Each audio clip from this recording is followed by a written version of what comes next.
thank you very much. Good morning. So the lecture of today is about learning structure predictions. So let me start by saying what is a structure prediction, with making a contrast of what is not structure prediction. Okay, so we're in the paradigm of supervised learning, where we receive training data, a collection of pairs of points. Okay, so this one example: X is the input, Y is the output. Okay, and we receive a number of examples, and the goal is to learn a function that can map inputs to outputs, and that works well with unseen inputs. You know, we want to generalize from this to unseen inputs. Okay, so you know, this is very standard. So what is non-structured prediction? It's what has been covered so far. The most classical example is binary prediction, where the outputs are just +1 or -1. It's just a binary sign that says whether that is a positive or a negative example. And we also have, in non-structured prediction, we also have the setting on multi-class prediction, where the outputs are just one value out of a fixed set of values. Okay, so we have to choose which is the correct value for a given input. Okay, so in a structured prediction, what is different from this approach, from these settings, is that the outputs are structured. And so, because there's many types of structures, structured prediction is a big field. Okay, for example, in sequence prediction, Y are sequences. Or in parsing, that you will see tomorrow, Ys are trees. Okay, so the difference when we talk about structured prediction, what makes a structured prediction is the type of outputs we want to predict. Okay, so instead of just predicting atomic values, what is a positive, negative sign, or a multi-class, we're predicting a full structure. Okay, and that will have some consequences. So to motivate this, let me give you a bunch of examples, mostly in natural language processing. Today I'm going to be focusing mostly on sequence prediction. And here we have an example. The task is name entity recognition. The input is a sentence, X, which is a sequence, okay, of words. And the output is also a sequence. Okay, that's why it's structured prediction. And in this case, the output has one label for each of the input words. Okay, and in this case, the output, these labels are somehow annotating if there are name entities in the sentence. Okay, so this label is indicating that Jim is a person. This is indicating that 300 is a quantity. These two are indicating that this is an organization, and this is a time expression. Okay, this is also a label. Okay, this is just indicating that bout is not an entity. Okay, so the task is given a sentence. For each of the words, decide what is the label. So you might be thinking that, sure, I mean, the output is a sequence, but you might be thinking, yeah, but I mean, if I redefine the task to be, okay, I get a sentence and I have, like, for each of the words, I need to decide the label. Okay, so each of the labels is non-structured. What is structured is the full output. Okay. So why would we like to see this problem as a structured prediction, as predicting a sequence as opposed to predicting labels for each word? That's an important point, and that's because we believe that ideally we should be predicting all the labels at a time. Why? Because we believe that there's statistical dependencies between these output labels. Okay? So in structured prediction, one important element is not only to discover statistical dependencies between the input and the output, but because we're predicting a structure, which is a collection of values, we're also interested in discovering the statistical dependencies between different output values in the sequence. Okay? So we can have more examples on this task. They are all toy examples, but so Jack London went to Paris. So in principle, London would be a location. It's a city, right? But because of the context, this is not a location, this is a person, okay? Because it's the last name of this person, okay? So this is just to show that, you know, like many problems, the context is very important, okay? So in this case, you might be thinking that, well, okay, this is a first name, this is a verb that indicates movement, so it doesn't make sense that this is a location, okay? So only by looking at the input, you can discover that this is not a location, that this is a person. And you're right, you think like that. It's a great indication. The words surrounding London are a great indication that it's not a location, that this is a person. But it is also a good source of evidence to know, if we knew that the preceding word is a person, by looking at this label, it would be also good evidence that what follows is also a person, okay? Because usually person names have multiple words. So you have other examples of ambiguities that need to resolve somehow by looking at the context. I think that originally this was a typo of my slide, but I left it here because sometimes we encounter typos, okay? So if your prediction is based on having a collection of cities in the world, so you might discover that you might just assign location to Paris because it's a city. But Lisbon is not in your dictionary because there's a typo.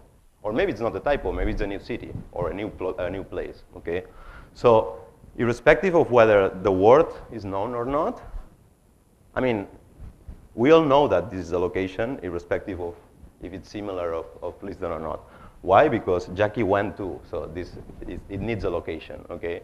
So how do we make a predictor that can make use of the context in the input, but also on the context in the output that can be useful, okay?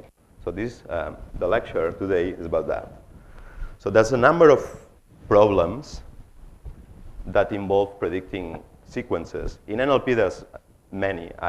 Most of the problems in NLP involve predicting some sort of structure because we're dealing with language that language is by itself structured, so we'd like to discover the structure of language and annotate it with linguistic representations or semantic ones. And so it is very common that problems in NLP are structured. Actually, I think that it's very common that almost all problems that deal with natural data, they are much better annotated with some sort of structure because it is just very few cases where a machine learning problem of the real world is positive or negative. We can make it like that, but normally the data that we observe in the world, it is structured, okay? So the need of predicting structure is very, very real, okay? So this is part of speech tagging. I will not go into the detail, but it is the same idea. So here, place can both be a verb, which is the case here, or a noun. And so by looking at the context, we can discover what is the actual part of a speech in this case.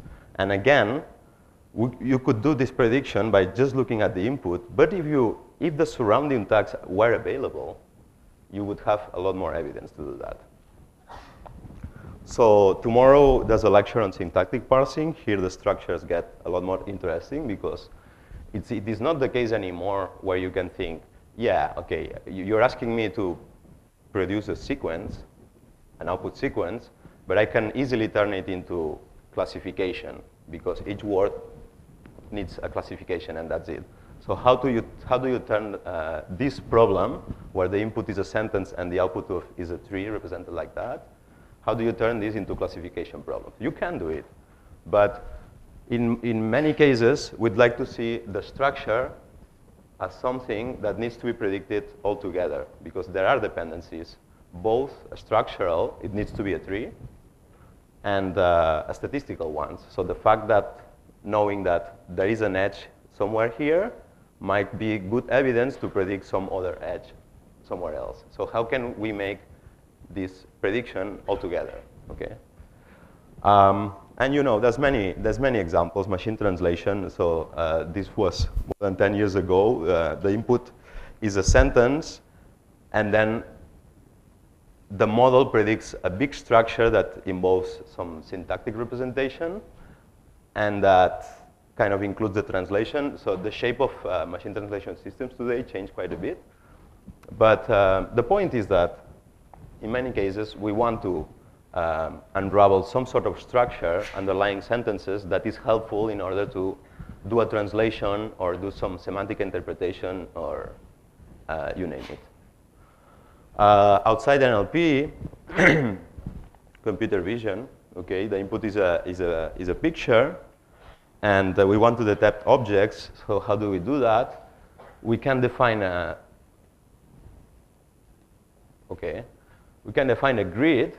You can think of this as you can do a grid of the image, and for each cell in this grid, you want to decide whether it is part of an object or not. Okay, so this is some building. Okay, so each of these highlighted cells are some part of an object. Okay, so again, we could go and do a binary prediction for each of the cells, but if you look at this cell, for example, I don't know if by looking at the cell alone you can do the decision whether this is part of a building or not. But if you somehow had the output of the surrounding cells, so if all the surrounding cells are part of a building, then it's likely that the cell in between is also a building. So again, you'd like to do all the predictions at once and simultaneously and informing each other. How do we do that? Okay, so the lecture today is to discuss this type of problem and to introduce the very basic concepts for structured prediction. I'm just going to talk about sequence prediction, and I'm going to talk to, my examples are going to be toy examples, like the ones I showed at the beginning. Because what I want to highlight is the main difference between non-structured prediction and structured prediction. And so what's the consequence of having to predict structures?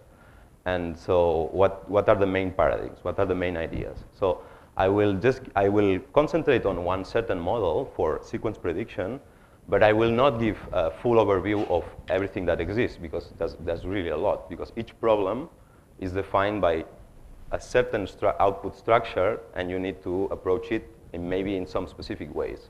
But there are some general recipes, and there are some computational aspects that we need to deal with, okay? So for the sake of continuing the course, the LXMLS school, so some days ago, you had lectures on linear and nonlinear standard classification, okay? So it would be great if we can use those tools as much as possible, okay? So one thing I will be focusing on is what can we borrow from standard classification, okay? And on Saturday, there was a lecture on hidden Markov models that are methods that actually are used to model structured data sequences. So if we saw HMMs as a mechanism to model sequences, and now we want to predict sequences, can we use HMMs for this problem? Or if not, can we reuse some parts of it? Okay, so what I will be covering is that with respect with the first question, the paradigms, the theory underlying what is machine learning, what is generalization and all that, in essence, it's the same. It works here too, okay? It's based on defining predictors that are not so complex, and the complexity of the predictor will help us to generalize. So the more simple it is, the better generalization properties, as long as that kind of predictor can explain the training data, okay? So there's this trade-off about complexity and fitting the data. And so that kind of idea is the same, but here's the contrast. The computations behind the algorithms to train and predict are going to be prohibitive. So we need to do something about it, okay? We cannot just use classification algorithms straightforwardly, and I will be expanding that just in a minute. And with respect to hidden Markov models, so we're going to use the type of representations of structured data into some feature space. And we're going to use the same algorithms for search prediction. Okay, so this contrast, this problem of computational interactability, okay, we're going to solve it by using this kind of algorithms. Okay. So in essence, the algorithms for HMMs, Viterbi and forward backward, will play a major role today. And so we're going to combine, what I'm going to show in my lecture is that we can combine this type of algorithms with the type of methods that we use for classification. And by combining these two, we get structure prediction. Okay, that's the main idea. Okay, so I'm going to get started with the technical content. And as I said, I'm gonna focus on sequence prediction, and I'm essentially going to use this example all the time, which is a very simple example. And it's just a particular type of sequence prediction. There's other types of sequence prediction problems. This one sometimes is called sequence labeling because for each input word, we have to predict one label. Okay, it would be different. So this implies that the length of the output sequence is the same as the length of the input sequence because there's always one label for each word. Okay, there's other types of sequence prediction problems where the length is different, where there's not a one-to-one alignment. Okay, one example of that is machine translation. The source and target sentences, in general, they will not have the same length, and there will not be a one-to-one correspondence with input words and output words. Okay. So in general, in structure prediction, things can get a lot more complicated, okay? But for the sake of simplicity, I'm just going to use this kind of problem. It is also, while this is a name entity task problem, I'm not following the standard definitions of name entities, just a simplified version, okay? So in case you have previous experience and all that, I mean, this is just for just the sake of simplicity, okay? But of course, all that I say can generalize to more realistic tasks or other types of structure prediction, okay?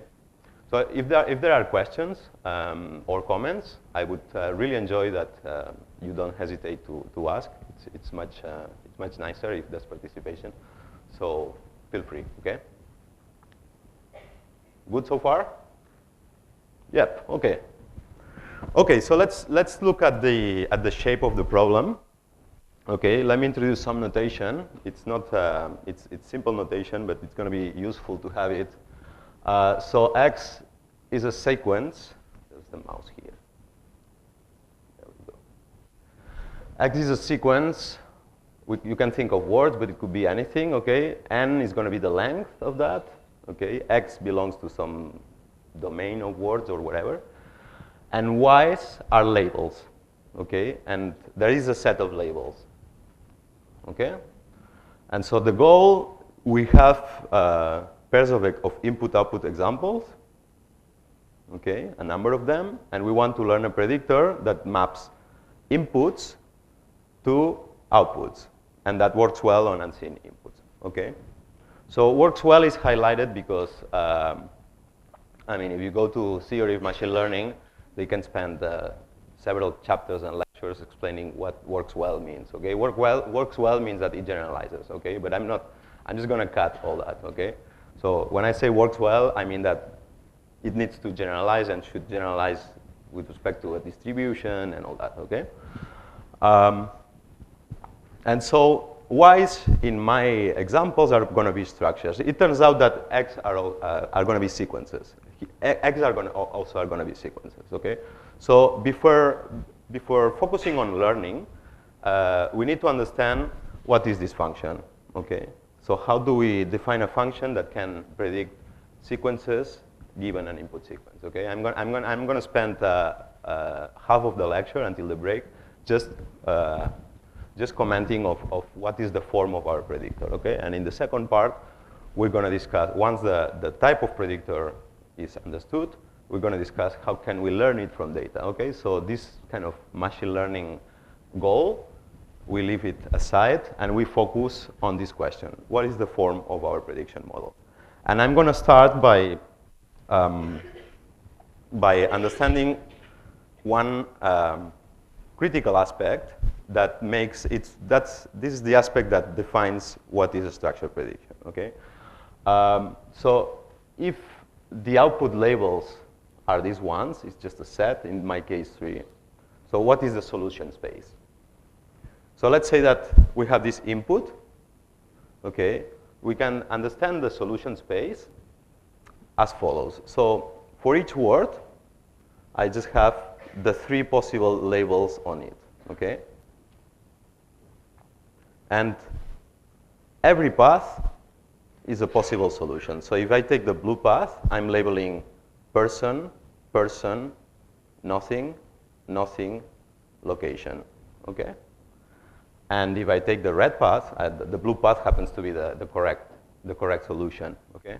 And if I take this one, I get a different labeling, okay? So maybe the 2 solutions share this label for the first, but then they are different, okay? So you know, so we are searching over all the possible paths in this graph, okay? And so that means that if our input sequence is of size n, the number of possible paths is the size of this set, 3, exponentiated to the n, okay? So it is an exponential output space, okay? Then that's the main difference between standard classification. In binary classification, we just have 2 choices. So we can ask, is this positive? And is this negative? Which is kind of, in binary, is the same question. Because if it's not positive, then it's negative, because that's it. And in multi-class, maybe we have 3 or 4 or 10 or 2,000 possible labels. So we can ask, is it the first label? And no. Is it the second one? No. Is it the third one? And so we can do exhaustive enumeration. We can go for each label and ask the question, is this a good label for my input? Okay? And maybe we get a score, we get some decision. And it is possible to go over each of them. It might take time, but it is possible. And here, of course, it's also possible, but the time is just prohibitive, okay? We cannot explore an exponential number space, okay? This computer science 101, okay? So we need to do something to deal with that, okay? And I'm going to now discuss, very high level, 5 ways in which we can deal with that, okay? And one of them is going to be the one that we're going to develop, okay? So the first one is the most simple approach. It's a naive approach, but it's very useful to think about it. And it's just like, okay, it's what I suggested at the beginning is like, yeah. So you're asking me so I have an input sequence. You're asking me to produce an output sequence that has one label for each input symbol, okay, for each input word. But I mean, forget about that. I'm going to see this as a multi-class classification problem, and you know, I just have to do one prediction for each token. That's it, okay? So I'm going to I call these label classifiers. So the label at position I is just the best scoring label out of the 3 possible labels I can assign to any position. I'm going to take the label that maximizes some score, okay? And so what is this score? So this score takes the input sentence, the position, and the candidate label, okay? So if I have a function that gives me scores for a certain position in the sentence and a candidate label, I can just enumerate each of the labels and pick the one that has better score, okay? And so if there's n positions in the sentence, I just go to each of them and do this multi-class classification. And I'm producing an output sequence that works, that should work. And computationally, it's just very simple, okay? It just scales it's just linear with the length of the sentence, okay? So let's develop that idea a little bit more. So I just explained what is this argmax operator, okay? Picking the label that maximizes the score. So if we want to understand this a little bit more, we just need to understand how do we produce the scores. And here's where, obviously, we're going to use machine learning. So there's several choices for doing a multi-class prediction, okay? One is to just use a linear model, okay? And the linear model, we just say that the score function is the inner product between some feature representation of our input, which is xi and a candidate label, times some weight vector, okay? So this notation, which I'm gonna be using it, and I'm gonna extend this kind of notation later. So this, you should think of this as a function that takes these arguments and produces some representation of, so what is this representing, okay? It's a vector of the features that is representing an assignment of a candidate output label to some input token, okay? And we will later look at what we can do of this with these features. We will look at it in detail. But it is one of the key aspects of structure prediction is what is the type of representations we can use with a certain model, okay? So here, as I said, we're going to be representing the assignment of one and only one label for our input, okay? So we can represent anything that fits in here, okay? On the other part of it is just a vector of parameters of the same dimensionality, okay? This is an inner product, and this is what is going to be learned, okay? So that, if we define some feature representation, we could employ any learning algorithm for multi-class that would learn this, okay? And for that, you can use the methods that you saw on the first lecture, okay? So again, what I'm very interested now in when I develop these 5 approaches is to highlight a trade-off between complexity of the prediction and expressivity of the model, okay? And that's going to be, that's one of the key elements, if not the key one, for structure prediction, because there is a trade-off, okay? So, so what can I express with this, okay?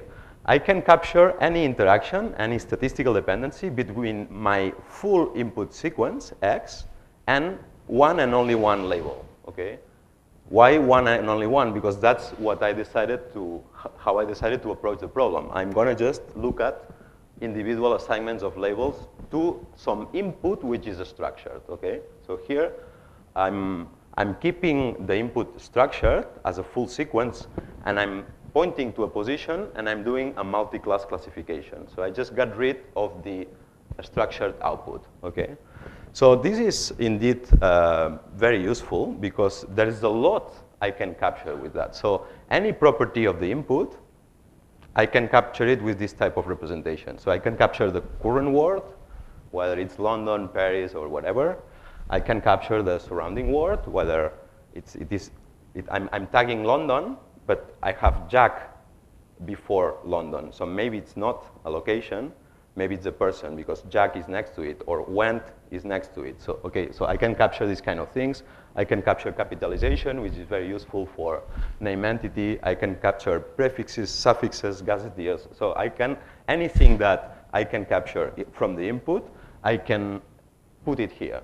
Okay, so that's going to be the kind of expressivity. But what I cannot capture is interactions between output labels. Okay, so you know, if these interactions are useful for your prediction task, then this model will fail. But if it's not needed, if I can manage to perfectly predict each individual label just looking at the full input, then this thing will work, okay? So of course, we want to expand, making the assumption that it is important to capture such interactions, okay? So how can we do that?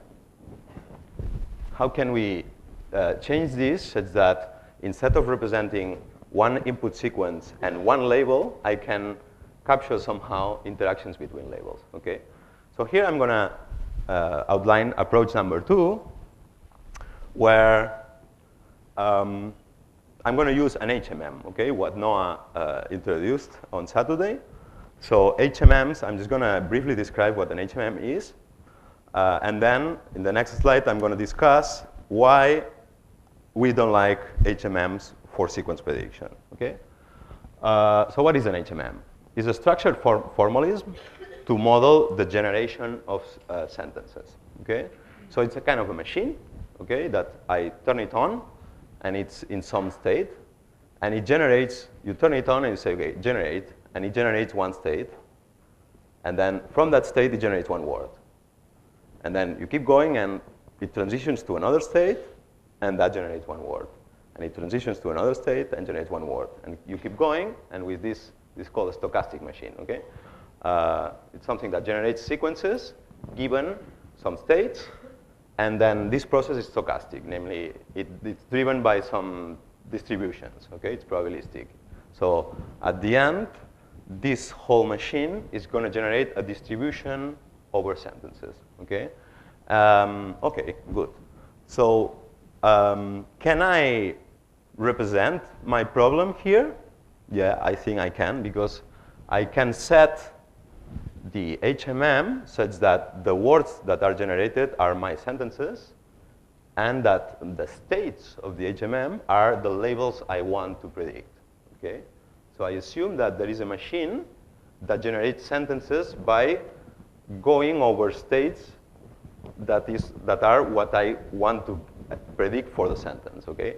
And then, if you recall, if I'm given if I have an HMM that is trained, and I'm given an input sentence without this thing, I can run a prediction method that discovers what is the most likely sequence of states that generated the sentence.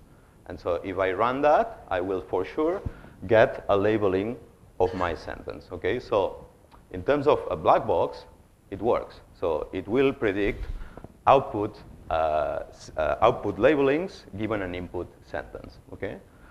But as I said, there's something we don't like about this mechanism. And to understand that, we need to look at what are the parameters. And the parameters will tell us what is the expressivity of this model, okay? And we'll see that there's something that is extremely limiting if our task is to predict things like name entities, okay? So what are the parameters of an HMM, okay? Essentially, there's 3 sets of parameters. So the notation with the lecture of Noah is not necessarily the same. It is the same model, but the way we use notation is not necessarily the same, but it is self-contained here. In any case, it's not very relevant because I'm not going to develop HMMs, but let's just think about that, okay? So there's one set of parameters that is getting the machine started that says what is the probability of starting with any of the states, okay? So pi L is a state or a label in my case. It's the probability of starting with a label L. Then we have transition parameters that model these operations for transitioning that say what is the probability that if I'm at state L, I'm going to transition to state L prime, okay? So this is just modeling this thing. And this is what we didn't have in this case, okay? There was, in this definition, we only have one label. So there's no parameters looking at 2 labels at a time. And here, I have a parameter looking at 2 labels at a time. So this looks good, okay? I didn't have this before. Now I have it, good. And the third parameter is a generation, the emission table or the generation. So it's the probability that I generate London if I'm at the state person, okay?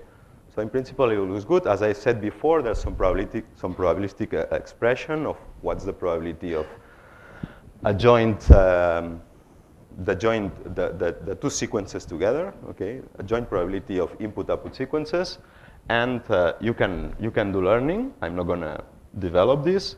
And as I said before, if you get an input sequence by running the Viterbi algorithm, you can obtain the sequence of states, or labels in our case, that most likely generated that. Why we don't like this? So we like it because the label interactions are captured in the transition parameters. This is this, okay? What's the likelihood of having two person labels next to each other? Or what's the likelihood of going from person to nothing, from nothing to nothing, or nothing to location? So we can model this, good. But we cannot, what we cannot do satisfactorily is to model the relation between labels and my words. Why? Because the HMM only has one type of parameters that connects states or labels with words, which is this thing, okay? For each state, I have a distribution over words. So, okay, good. But then if I only have this, and I know that capitalization, okay, capitalization, it's something that it says whether there is an entity tag or not, okay? Non-capitalized words tend to not to be part of entities, and capitalized words tend to be part of entities.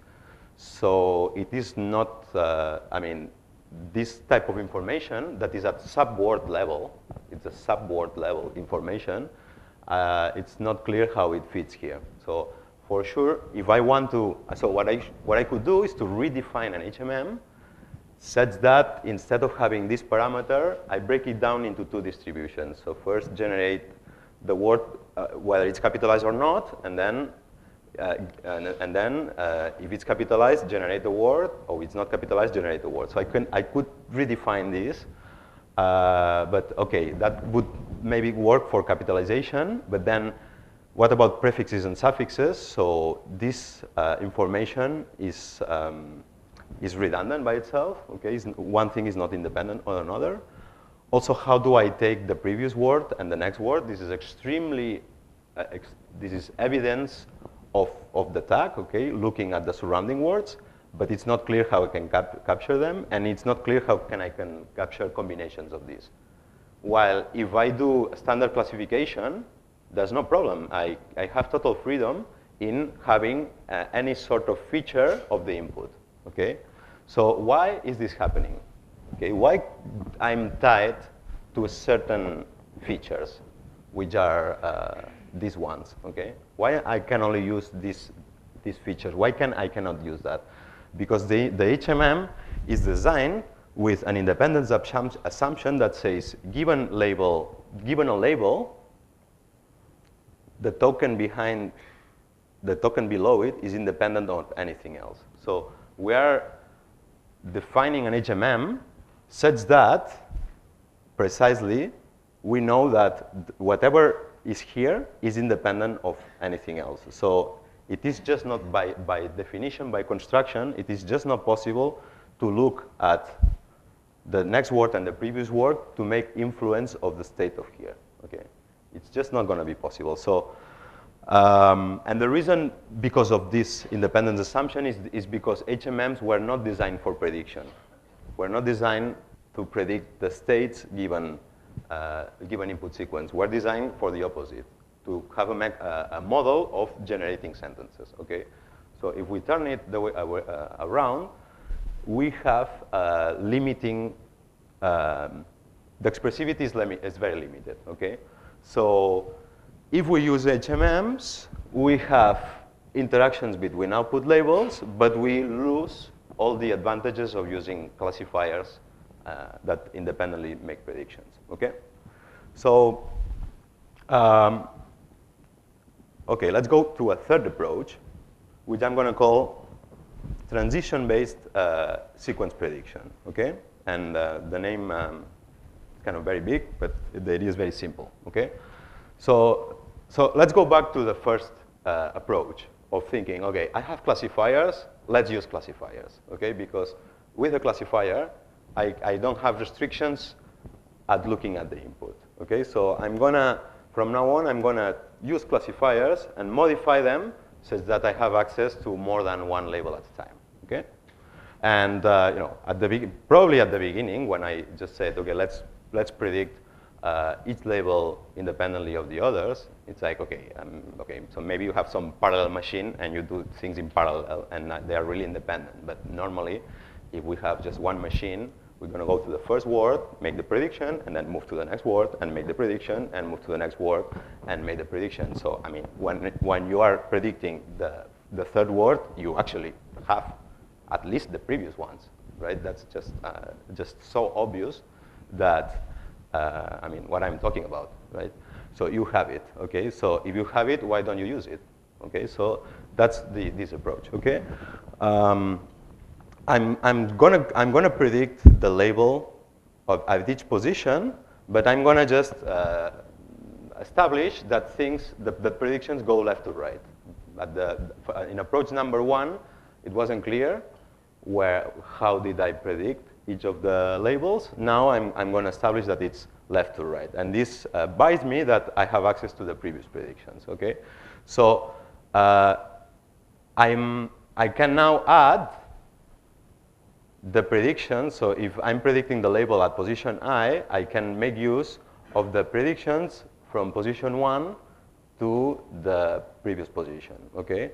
And so in this way, I cannot look at the next, but I can look at the previous, okay? And so here I'm achieving some form of structured prediction where I can capture interactions between my full input, okay? Here my score function looks at the full input and prefixes, so of the output sequence, okay?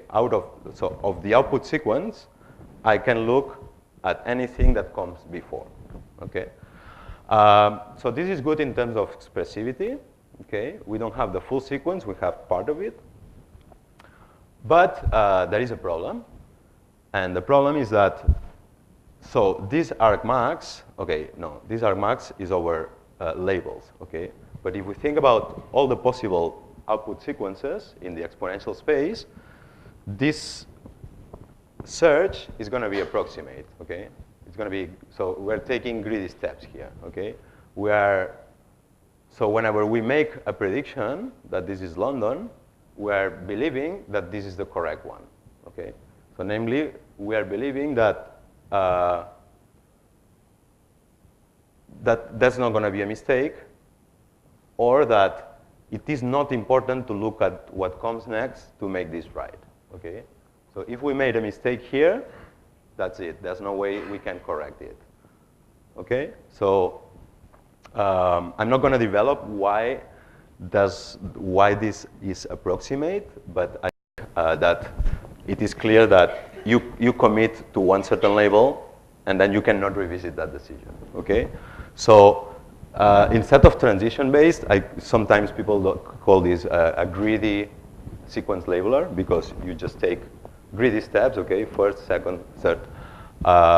And if you want to, so it will produce an approximation, okay? So if you want to get a better approximation, instead of just considering one trace of predictions, you could, in parallel, try many, okay? So you predict the first, instead of picking the best label, you pick the best 2 labels, and for each of the case, you transition to the next. And so you can keep a number of hypotheses until the end. And then until the end, you pick the best one. But still, you are not searching over the whole space of sequences. You are just making greedy progress towards the end. Now, of course, if my score function never fails, then greedy, you cannot beat it, okay? So this is going to be very good as long as the individual scoring, looking at previous steps, never fails, okay? I'm not going to develop this, but the newer approaches based on neural networks make a strong use of this, okay? So I'm calling this transition-based because tomorrow in parsing and in 2 days for when you revisit sequence prediction models using neural networks, this is going to be a very important paradigm, okay? So calling this greedy thing transition-based is a bit, it's a bit too much. But the point is that with transition-based systems, you can model many structures, okay? The point of this being that In any transition system, you make a number of decisions. You take a number of actions and decisions that keep building your structure incrementally. And then your score function, your predictor, can always look at any decision that has been previously taken. Okay? Questions so far? Yeah. Can you just go back to the first one? Yeah. There's one thing which is not clear to me. Sure. Here, you assume that you can look at the rest of the sequence, and that you don't explicitly look on the prediction of the label. Okay. However, if I look at the rest, the current flow, surrounding words, etc., and using that to make a decision, aren't you also implicitly inferring what those labels will be? And so I could argue that they're not completely independent. So I think I see that. This is a great observation. You're right. You're right. So the question is, so at any step here, I'm gonna predict this label, and I'm complaining because when I predict this, I don't have the other labels. But how do I predict the other labels? I predict the other labels looking at the same input, just changing the position. So the input is X. I is just saying, I'm just assigning a label to this position. But the information is here. So whenever I change the position, I always use the same information, which is the input. Okay? So if I have the input, the input has, so if I'm trying to predict the label for each position, that's in the input. All I have is the input. So if I can do that, the input has the information to predict each of the labels. So whenever I predict the label for went, I don't have explicitly the labels of here, but they are in the input because my assumption is that there is a function that can predict, given the input, that can predict the label at any position. So you are totally right. So nothing prevents me from running this twice. So I can take the input and do a prediction. And then so with X here, I can do anything. Okay, so this function that represents these input features can do anything. And in particular, what you can do is to call another classifier that predicts the labels, or do this several times, such that the predictions are in there. Okay, and this is called stacking. Okay, so to which extent is it necessary to actually have outputs? And I don't know. So that will be dependent on the problem. And that has to do with the form of our scoring function. So we know that if it's linear, so what this stacking approach, their surrounding labels are in the input, but they are not explicit. It's for sure nonlinear. So there's no way I can represent the same things with a linear approach, okay? So then, what is better? Is it better to set up a very simple prediction approach, but put all the effort in the representation? Or is it better to have a simple representation and do as much as we can with the algorithmics? So if we have good algorithmics and we understand them, why not using them? But if we have good representations, why not using them? So it's a trade-off. So this lecture is not, you should do that and forget about the rest. This lecture is about this kind of trade-offs that exist. The trade-offs are trade-offs, they exist. So, there is a trade-off. But it's a great observation. There was another question? All this introduction is the important part of the lecture. Then, once I have convinced you that I will develop, then it's all mechanics for actually developing the thing. And if we don't finish, that's in books. But I think that this is what I enjoy. Okay, so I don't mind spending time. Okay, it was a great question. You can also ask clarification questions. Okay, I wouldn't like to lose you. Okay. Okay, so we have this, and so maybe the current trend of making use of very strong nonlinear predictors, I think that they are getting an advantage because of what you say, okay? Because they are able to kind of the prevailing method now for computing for computing representations of the input is to run a BILSTM or something like that, and that kind of encodes the output labels or the uncertainty in predicting the output in the input, and then you do that, okay? All right, so here's another approach that is different from this one, okay? So here we're taking advantage that we're going to predict left to right, and so I want to bring you back to the notion of I'm not going to go left to right or right to left or top down, or so I'm just going to start from my individual classifiers, and if my problem is that I'm predicting one label at a time, and that's not good enough because there's interaction between labels, so why not predicting two labels at a time? Okay, I just make the scope of my multi-class predictions, I make it wider, okay? And I'm going to call this factored sequence prediction, and that's the type of model I am going to develop in this lecture, okay? So, okay, so here's an input, here's one output, okay, which happens to be the correct one, and my learner, my scoring function, is going to work in the space of factors, okay? So there's many ways you can think of factorizations of sequences.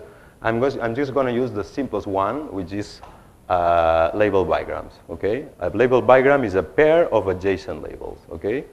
So conceptually, how do I do that, okay? So let's take London, okay? London is a signed person, okay? So has this tag, which is this one. I'm going to copy the previous one here, okay? So that's how I define the factors, okay? So a factor, a pair of labels, I'm going to interpret it that now, instead of predicting one label at a time, I'm going to predict the label of the current word and the label of the previous word, okay? So then if I do this, if I predict two labels instead of one, I can still define a multi-class prediction over label bigrams. So if there's three labels, the number of label bigrams is going to be 3 times 3, which is 9, okay? While this grows exponentially with the number of things I put together, I'm going to fix it, okay? So my model is going to work with bigrams. So if it's fixed, it's a constant, okay? So instead of operating in the space of 3 labels, I'm going to operate on the space of 9 labels, okay? So, right, okay, that's one thing, okay? However, I'm going to write things differently now. Because, okay, so so this is the correct sequence, and these are the correct factors, okay? But of course, so if here I'm predicting the current label and the previous one, and I also do the same prediction, and I do another prediction independently of this one here, whenever I put the things together, I should make sure that the label predicted here of the previous coincides with this one, okay? So I'm breaking down my sequence into chunks that overlap. And so when I need to do something to make sure that, you know, whenever I put my output sequence together, things match well, okay? So that's what we're going to be looking. And instead of, so now I'm going to change the way I write things. And I have now an input X, and I'm going to be looking at this expression, which is I'm searching over all possible output sequences, okay? These are output sequences, and I have a way to score inputs with output sequences, okay? Because now I want to focus with this. We know that there are exponentially many sequences here, okay? So depending on how I define this score function, the search for the maximizing sequence is going to be tractable and exact, okay? So, and here's one way to achieve that is by having this kind of factor representation, okay? So, for every sequence, I'm just going to score the bigrams. So I'm going to go over each position, 1 to n, 1, 2, 3, 4, 5. And at each position, I'm going to assign, I'm going to look at the score of a bigram, okay? That looks at the current label and the previous one, okay?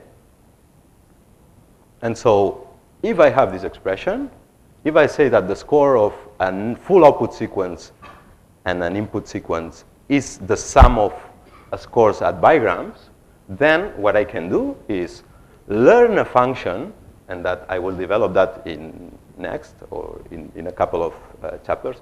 We will see how to learn a function that scores bigrams, and we will see how, if we have scores for bigrams, we can search efficiently over that, okay? So now, what's the expressivity of this model, okay? This model can capture interactions between my full input and bigrams. So, you know, if my belief is that the information I need from the output is contained within my factors, this thing will capture what I want, okay? If not, there's two choices. I can extend my factors. So in this lecture, I'm developing bigrams, but I could do trigrams or fourgrams, or, okay, I could expand my factors as long as they are of a fixed size, okay? So I can expand my factors such that they cover the type of features I would like to extract, okay? And if I can find a sweet spot in there, then this should work well. And so the advantage of doing this is that the prediction, namely looking for the maximizing sequence, is going to be tractable for many types of factorizations, okay? All right. And a fifth approach that it's worth mentioning, but I'm not going to develop, okay? So the fifth approach it's just searching over the best sequence, and it's just scoring full output sequences with full input sequences. So there's no further assumptions, okay? So the advantage of this is that I have full expressivity. Anything that I want to look at to make sure that this is a good match, I can do. The problem is that because there's exponentially many, these argmax would be intractable, unless I have a way where I can restrict the full set of possible sequences to a small set, which I can call an active set, okay? So that's why that's called re-ranking, okay? So this assumes that first you have some method that can identify an active set of full outputs that maybe it's 100 or 1,000, okay? Out of all possible outputs, I have some method, maybe some of the previous approaches, I use them not to pick the best sequence, but to pick, 100 possibilities. And once this is reduced to 100, because I can go to each of them, I can do my very, very complex model here, okay? So, right, so I'm not going to cover that, but in order to have this map of approaches, what I want to highlight is that in structure prediction, the space of possible outputs is huge, is exponential, okay? So in order to that to be tractable, we need to make a trade-off between expressivity and tractability, okay?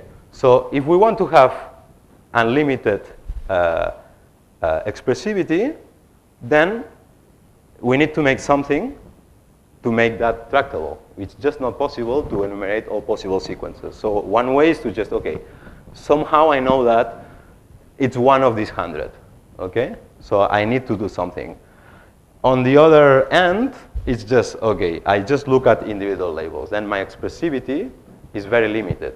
It's going to work as long as I don't need to look at surrounding labels. But if I do, then it's going to fail, okay? And in the middle, there's actually two main approaches, which is a factored.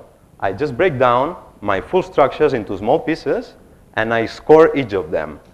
Okay, so my representation is going to be limited to inputs with factors, pieces of the output structure. And then for many, many types of models, there is a way in which I can do exact prediction, namely put my pieces together such that the structure I predict is the best scoring one. And the other approach is, okay, I give up on exact prediction, and I define a process which I call transition-based process in order to build the output structure one by one, or you'll see tomorrow ways to build trees with a transition-based process, and I can represent the full history of decisions of my process, okay? And I give up on exact search. If my greedy decisions are very good, this is not going to be a problem. Whenever your greedy decisions are perfect, it's not a problem. You are guaranteed to get the correct output, okay? But if it's not the case, if it's not the case, maybe I prefer this one. So HMMs, we will see later, are actually a type of factored representation, okay? So this method actually belongs to this family, and I will show later, okay? But for structure prediction, we will, because factors are, the representation I can use factors like this one, but there's something where I cannot express the full input. So here we will see why no one is using HMMs today in order to do prediction, okay? Because it is known that there's a better way with the same cost, okay? So essentially, either your problem is simple and you go this way, and there's still many problems that can be solved in this way just by not doing structured prediction, just looking at individual predictions. If it works, it works, okay? But sometimes you need to go either the two ways, okay? This was very popular until the rise of neural networks that made individual predictions much better, and that makes that greedy search works, okay? But still there is a trade-off, okay? So this was also used, this is also used sometimes. Any question?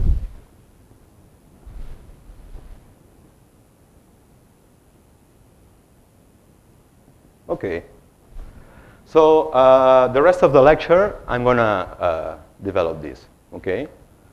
So I think that I'm gonna start with this, showing that we can do predictions with this, and then we're gonna focus on what is the representation, and finally we're gonna see how can we learn a linear model for that. Okay, I hope that the form of our predictor is more or less clear. You can look at it. So one important thing is that this is not a process, okay? This doesn't go left to right or right to left, okay? So we get an input sequence, and at each position, we're gonna score all possible bigrams, okay? This is not in my slide. So we have all the bigrams at each position. At each position, I have a score for all the bigrams. And then out of those scores, I can solve this expression, okay? I can pick the sequence that, okay, I'm gonna read it. So I can pick the sequence that maximizes the sum of scores of its factors, in this case bigrams, okay? And so the computational problem is to find this, and the modeling learning problem is to define the score function, okay? Right, so there's three main questions I'm gonna be focusing from now on until the end of the lecture, and I will focus in this order. The first is assume that I have scores.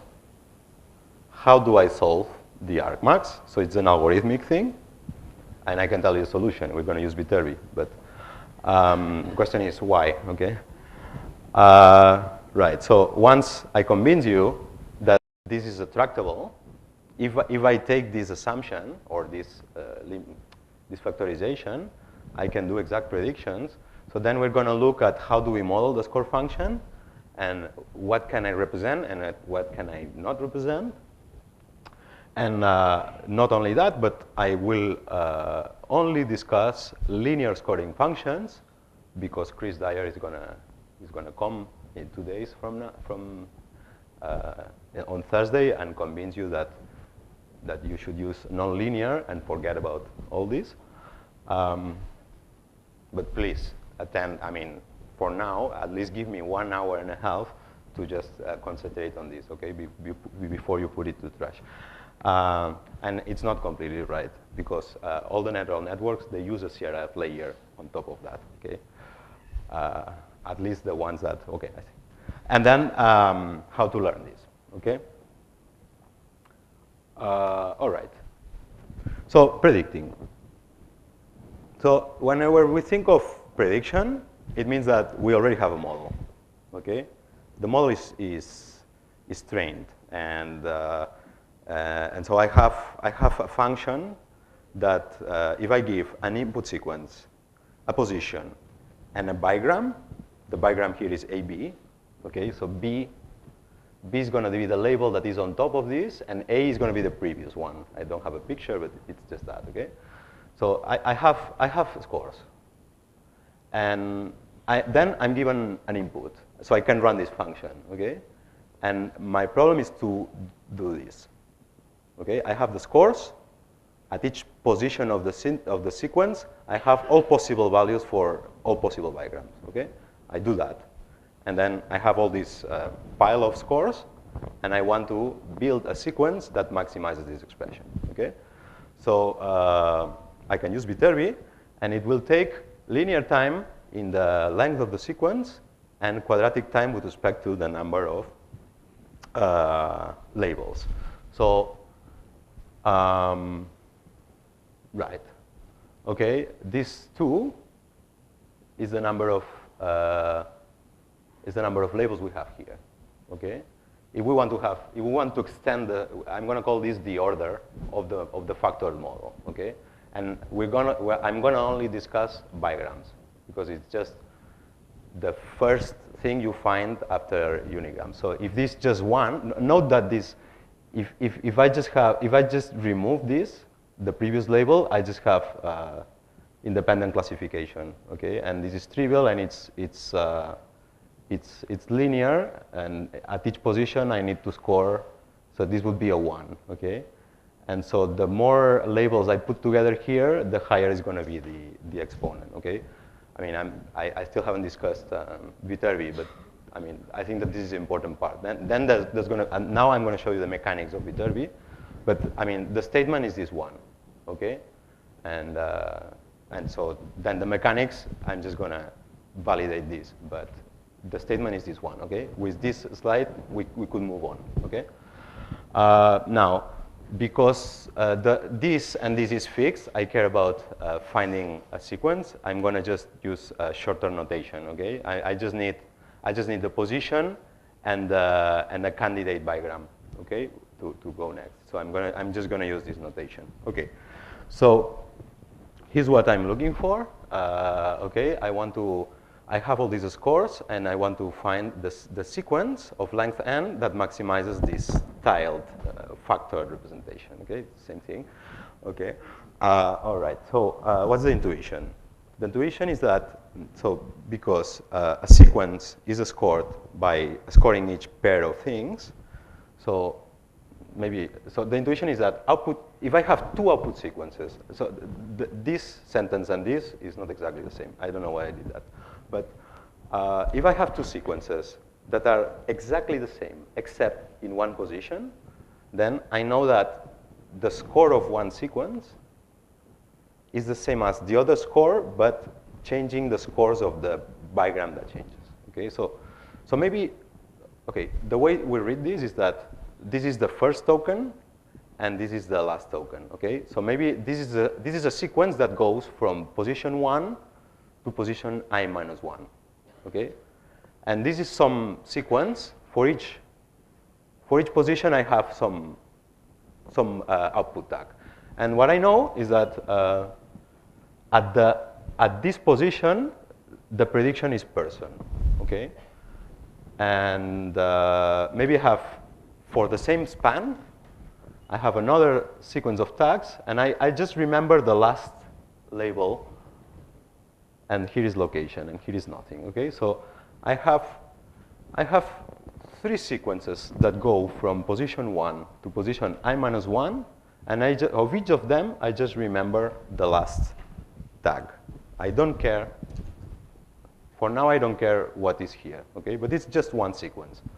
And I have the same thing from the other end, okay? I have a subsequence that goes from the end up to position I.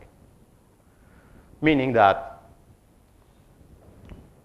if I connect this with this, I obtain a full sequence, okay? Because this covers up to position I-1, and this covers position I.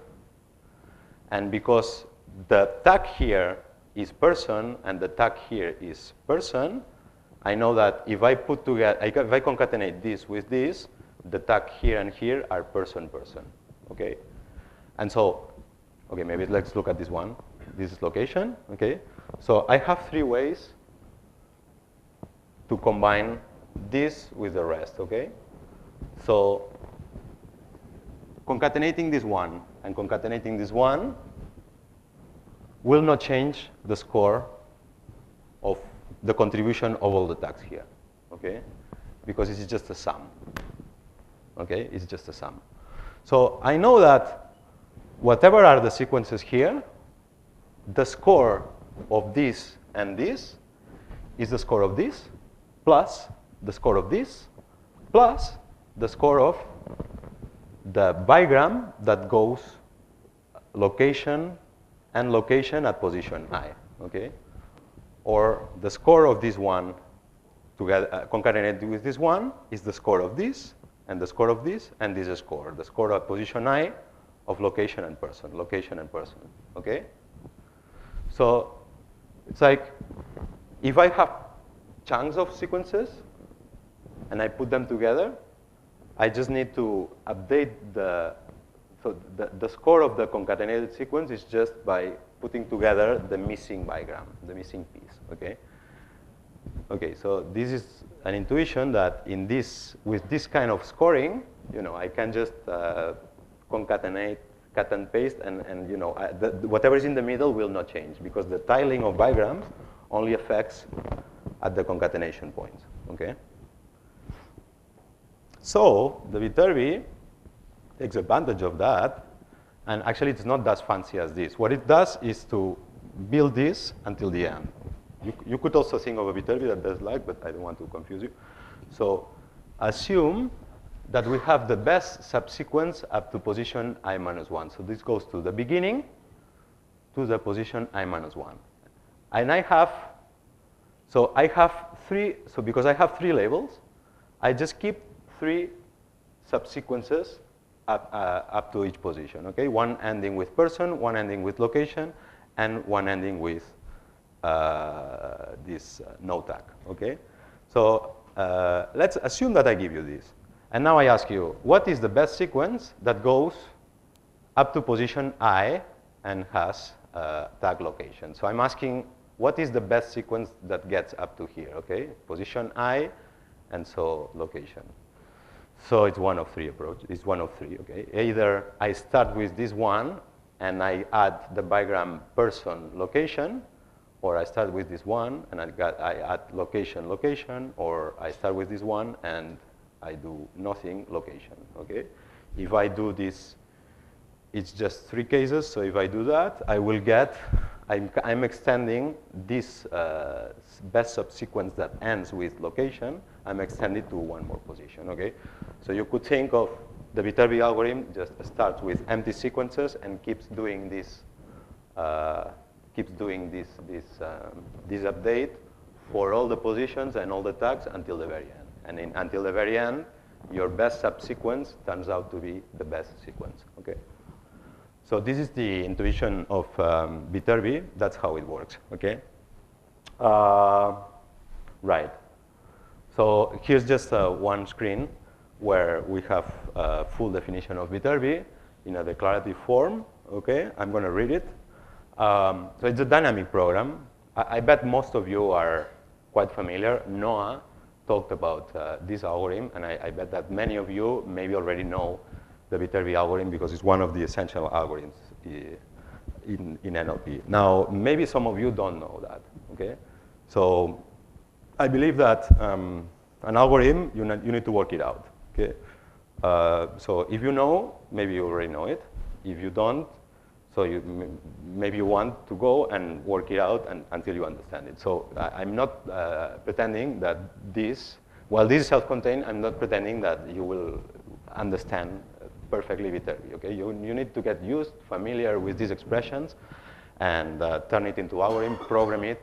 I think that the lab session today is about Viterbi, one exercise, and so you need to work it out. So nonetheless, I'm just going to describe this. So Viterbi solves this problem. We are given scores, and we're looking for this sequence, okay? And it's a dynamic programming, meaning that this problem, we can break it down into sub-problems that can be built incrementally, such that one instance of these sub-problems is the actual goal that we have, okay? And the way to break down the problem is by the length of the sequence, okay? So we're asking for another detail is that we're not, in the Viterbi, we're not looking for the best sequence, we're looking for the sequence that has better score. Okay, it looks for the score of the best sequence, not of the sequence. But that's just an artifact, and it's not a big deal. Okay, so the way we define the dynamic program is we define a subproblem, which is a score of optimal sequence for a prefix of the input from 1 to I, ending with a certain output tag. Okay, so I'm going to call this delta. Delta IA is instead of the argmax, is the max over all sequences that apply to from position 1 to I, is the maximizer of this expression. Okay, it's the same thing but up to position I. Okay, and the advantage is that we have a recursive way to compute these values. Okay, we start with at position 1. So in the start, it's just the score of the first bigram. So here I have to use some special label. This is not a big deal. It's just some artifact, some auxiliary thing. Okay. At the beginning, I don't even have a bigram. So I have an auxiliary bigram. It's just a starting value. But then the interesting part is that if I'm asking for the score up to position I that ends with label A, I can do that by taking a score of the sequence up to position I-1 that ends with B and update it with the bigram that goes from B to A. Okay? So A is the one we want, and B is the previous one. And this maximization is only over my space of labels. Okay? So the optimal score for this thing is found here. Okay? So it's found at position N. Okay, and I need to see which one is the best. Okay, so this gives me the best score, but then by looking at the trace of this algorithm, I can also recover the sequence. Okay, this is called back pointers. Again, I mean, it's something that if you get familiar with these recursions first, and then with the algorithm, and you run it and you look at it, you'll see that there is a way, a bit confusing at first, but there is a way in which we can recover what is the path that obtains the best at. Okay, so that's it. I'm not going to further develop this. Okay, good. So up to here is the algorithm. Any question about this? Any comment? Yep.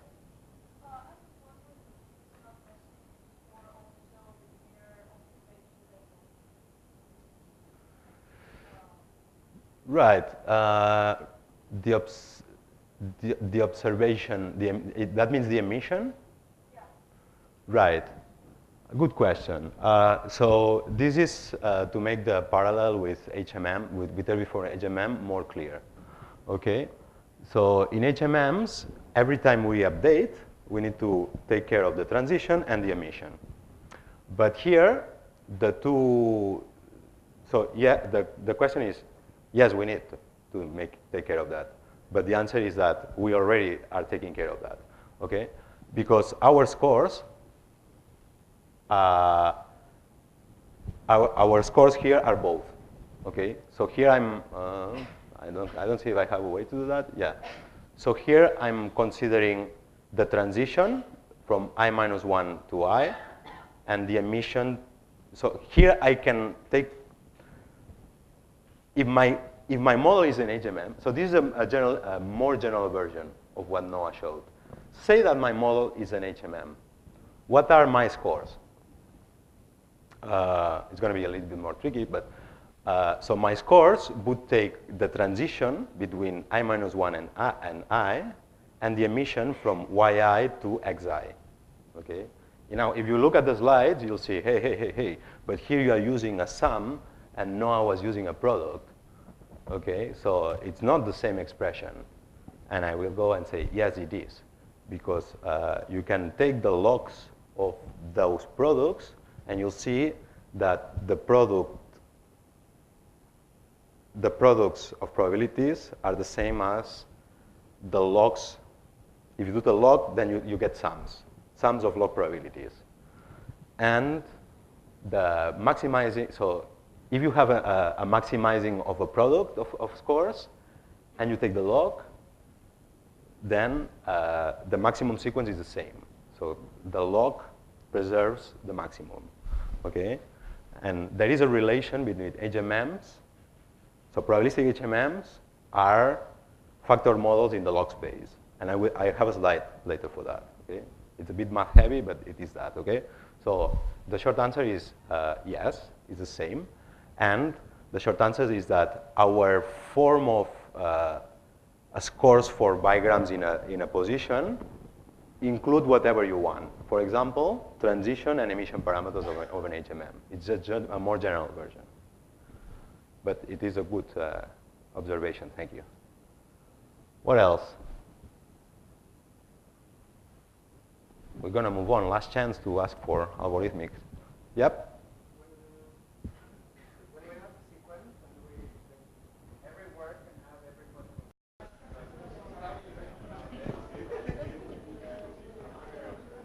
So please, let's start. Please let's start because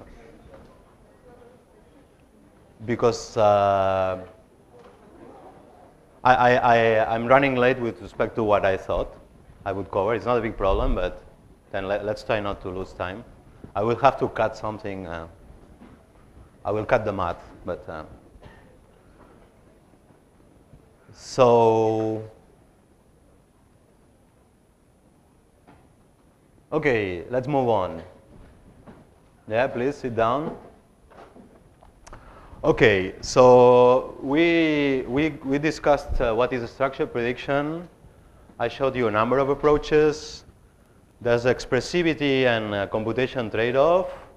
We saw a number of, we saw 5 approaches. 2 of them are appealing. I chose one, which is the factored, the way in which we score factors or pieces of the output structure, and then we have an algorithm that puts these pieces together. Okay, so I kind of cover the. So I convince you. I showed that with a factored model you can make an exact computation, and that's that's always a good. That's always a good property of a method, that computations are exact. Okay, and now I'm going to discuss the expressivity. Okay, the expressivity. Is that a question? Good. Go ahead.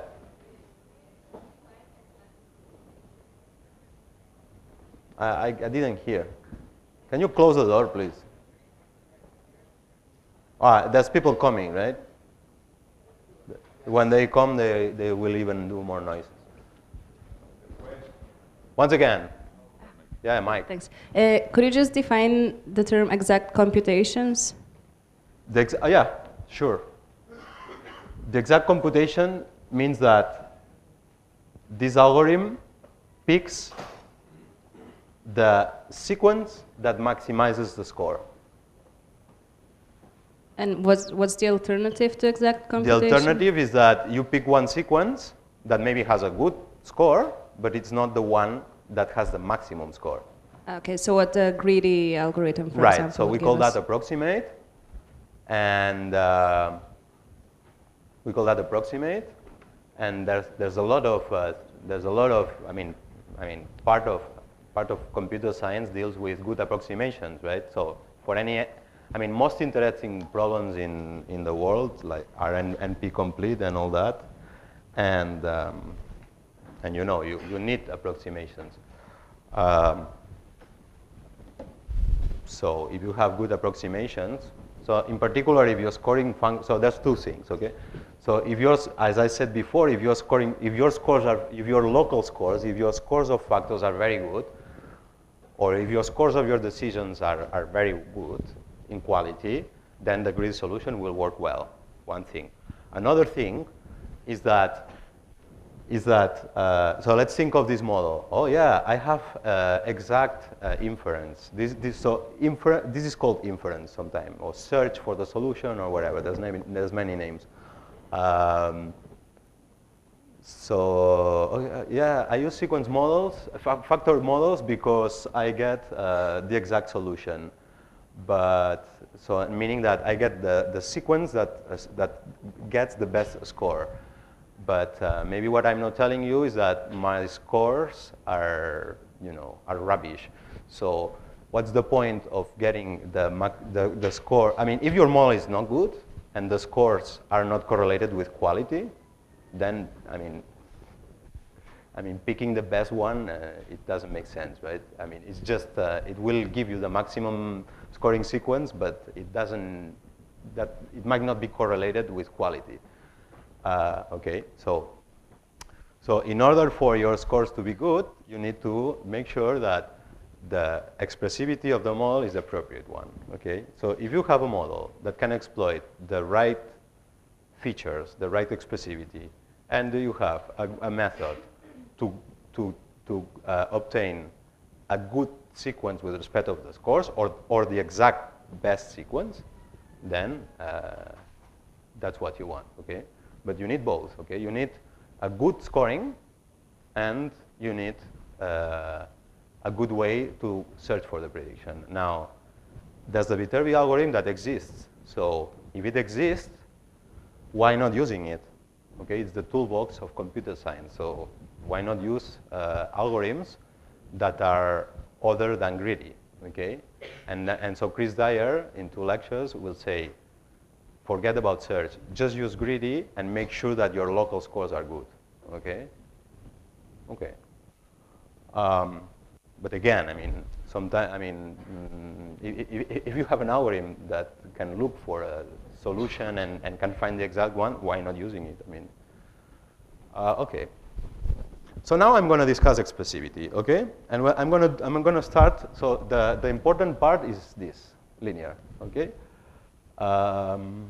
Right. No, there's 2 important parts. So we're going to discuss what does it mean to have this signature of the score function, okay? What is the expressivity when just restricting to features of the full input and just one bigram, okay? And I got a question, it's like, I don't get why the HMM is limiting, but why with the method you just defined, that is not a problem. Okay, so here we'll see that now. Okay, but instead of seeing that in general, we'll look in the context of linear models. So what is a linear model? A linear model defines the score function to be this thing. Okay, it's a representation of my candidate bigram at this position on the full input. Okay, it's a representation of that, which is in turn a structured object, but out of this I get a feature vector in some d-dimensional space, okay? And then along it I have a weight vector, and then I do the product, the inner product, and I get score, okay? So, and of course this will be, so this is something that we need to supply, and this is something that the learning algorithm will learn. And so the game is, So as much as possible, the scores should be good, should have quality, meaning that good assignments of our little pieces of the structure should have higher scores, and bad assignments should have low scores. Okay? So we can only achieve quality if we have the right expressivity. Okay? And so the expressivity is limited to whatever is in the feature function, in the signature. And now I'm going to show you what kind of things we can represent, just an example, okay, of things that we can represent and things we cannot, okay? Right, and then, so we define the representation, and then the other piece is that the learning algorithm gets some training examples and figures out the right W such that the scores will be as good as possible given the expressivity we gave. So learning and generalization is only possible with the right representation. This is a law, okay? You cannot go over that, okay? So if you don't have the right expressivity, it's going to be impossible to get a function that works well, okay? So that's why expressivity is a key issue. Now, the learner algorithm sets this thing. We need to construct this thing. And these days, there's two ways to construct representations, okay? The new trend is representation learning, which is another method in which you turn stuff into vectors, okay? Because this is a vector, okay? And in my days, we did construct this manually with feature templates. So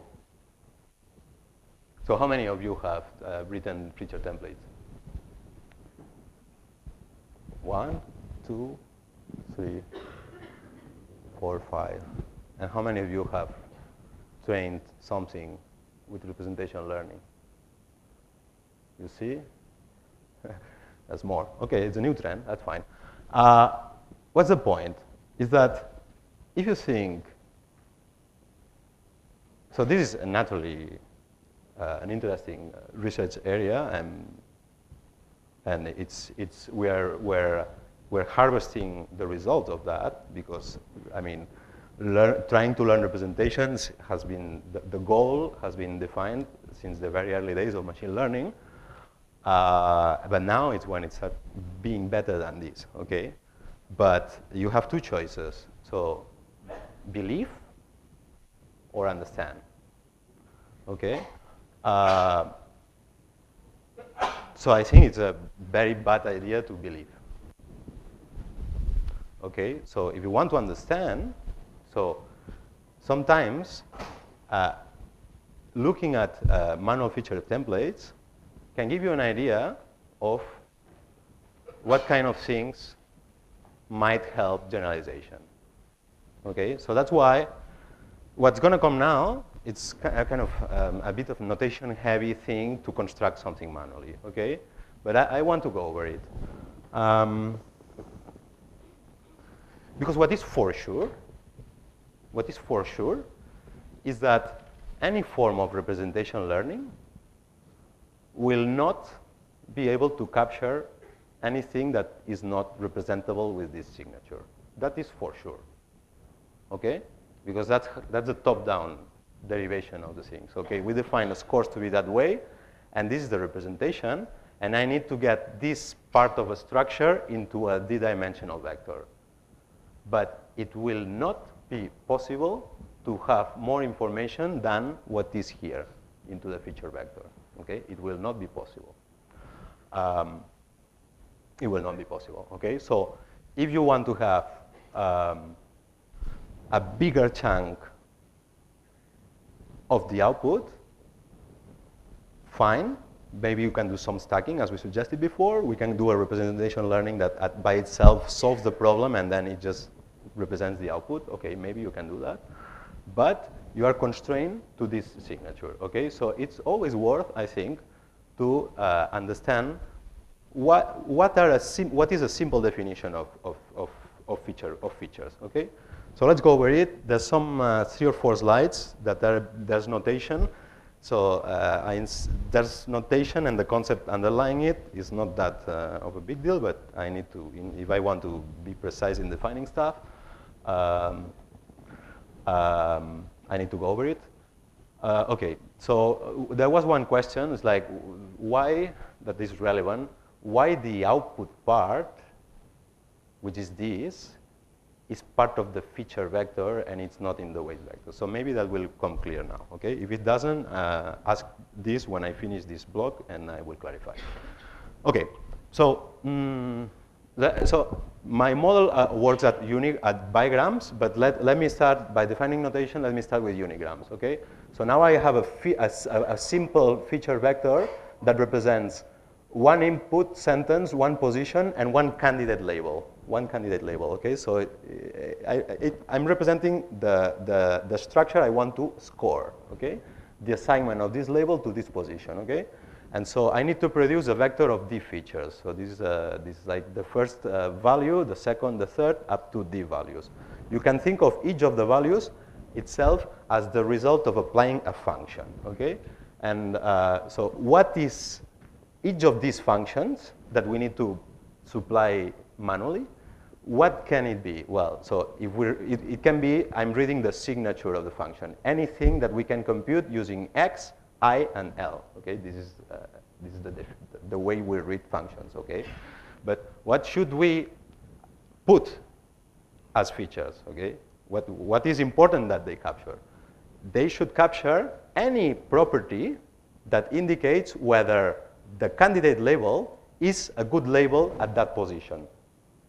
So anything that indicates that it's a good label should be there, because there we're giving the expressivity in the model to make use of those at that information. But the model is not only making positive scoring. The model can also do negative scoring. So the model can also say, if you have this kind of, if I observe this kind of pattern, you should not assign this label, okay? So we should also put anything that indicates whether L is not a good label, okay? So this is what we call discrimination, okay? We want to discriminate whether this label is good or is not good, or which one is the better. So to figure out which one is the better, you can put positive information, but you can also put negative information. So we will be successful if we manage to put the information that is relevant for positive or negative evidence, okay? Now, how do we, since the 90s till these days, in NLP, we use indicator features, which is a very handy way of dealing with structures that are very discrete, words, part of a speech tags, things like that, things that are discrete, to map that to some sort of continuous space, even though it's a space we will see that is super binary and super sparse. But it's still an inner product space, okay? This is what changed with the word embeddings and neural networks, that the feature representations are compact and dense. But in any case, it's an inner product, okay? So let's see how you can go by going old school, sparse features, sparse patterns, okay? So what is, I think that in the lecture by Stefan, he already introduced what is a feature, an indicator feature, okay? So this is one example. So the coordinate j, the jth value here, is 1 if the current word is London and the current label is location. And it's 0 otherwise. So it's like a flag. It's like each feature is a flag. And so you're given an input and a candidate label. And this feature is like, okay, yeah, the pattern is active. Okay, so it's active if this pattern is on. And the pattern always, because we're discriminating, it will always take a piece of the input and a piece of the output. If the pattern only looks at the piece of the input, it's irrelevant. Because what we're looking is what is the best label. So if a feature pattern doesn't look at a label, it's irrelevant. I mean, it's going to be a constant. We're doing argmaxes all the time. So if a pattern doesn't look at the label, the weight associated to that feature will be a constant across that. So it's irrelevant. On the other hand, if a feature only looks at the label and doesn't look at the input, is it relevant?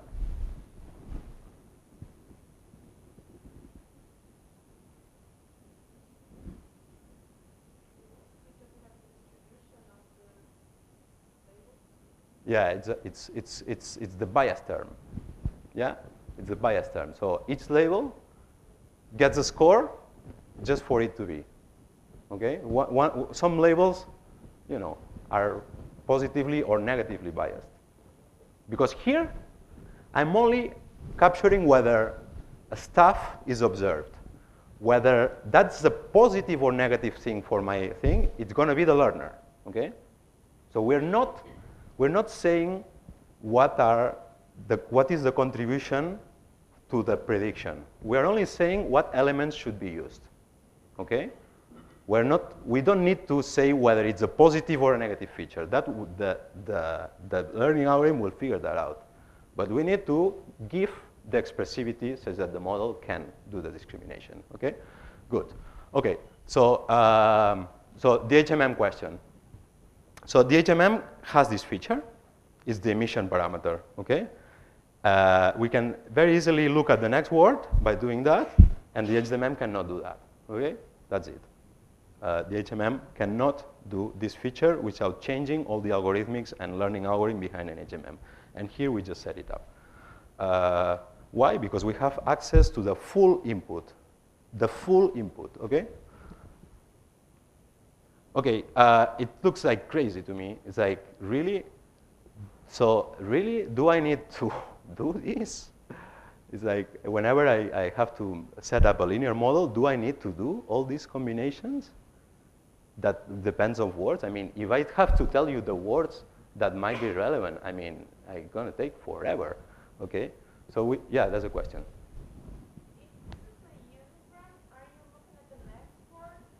This is the unigram of the output. This is the unigram model because the order refers to the chunk of the output. The input is fully available, and that's a very important point.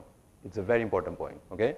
So all this expressivity I can do with the first approach that reduces to plain classification, okay? Thank you for the question. So we don't do this like that, okay? We have another construct which is called a feature template, okay? So let me just read. It's the number of definitions. So feature templates generate many indicator features mechanically. A feature template is what we actually write and is identified by a type and a number of values, okay? So for example, to reproduce the feature indicator that I just described before, I define the feature template with type word, okay? That extracts or indicates the current word, okay? So now I have something here that instantiates the template, okay? My template depends, this is a type, this is a label, and this is a word. So this defines the dimension, right? Instantiates the template. While this is the parameters in which this feature function is going to be evaluated, okay? It's two things. And now I just define.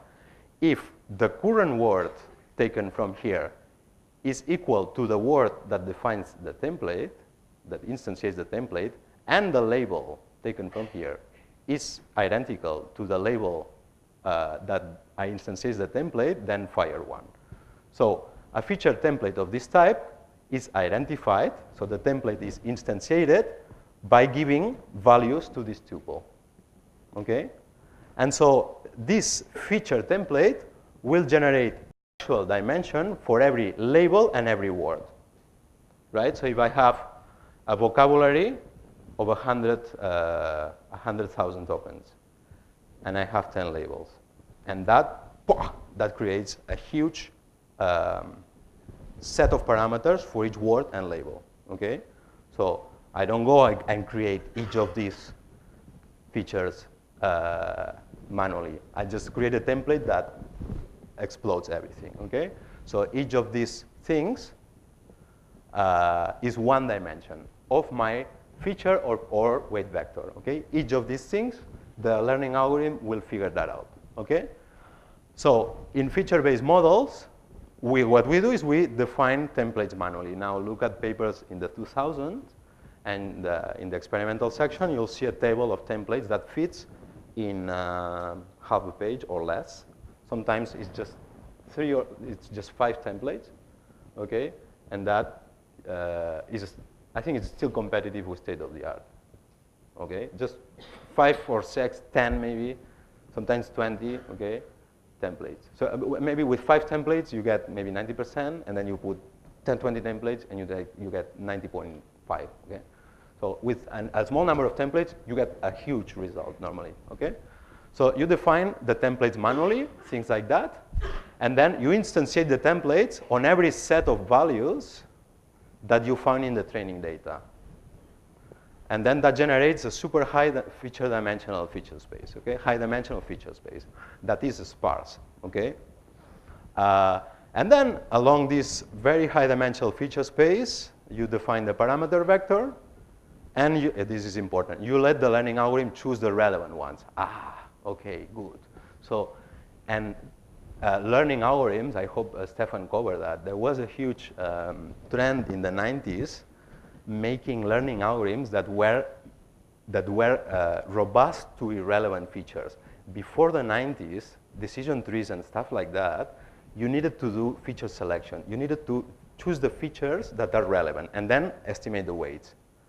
And with SVMs and things like that, then it wasn't needed anymore. The learning algorithm would figure out features that are not relevant and would set them to 0. And then the relevant ones will set them to non-zero. So the learning algorithm picks the features, which means that, so this created the trend of saying, okay, you can keep putting more and more templates because it doesn't matter. You just keep putting more templates, and if you, I mean, more doesn't matter. What matters is to hit the right ones are there. If there are more, doesn't matter. So that was the game, okay? And so as long as you can fit stuff in memory and have implementations of the inner product and so on that, you know, that could scale with a very high dimensional spaces but sparse vectors, things would work. And up to the trend of making things dense and continuous, this was the prevailing approach, okay? Still relevant, okay? With the?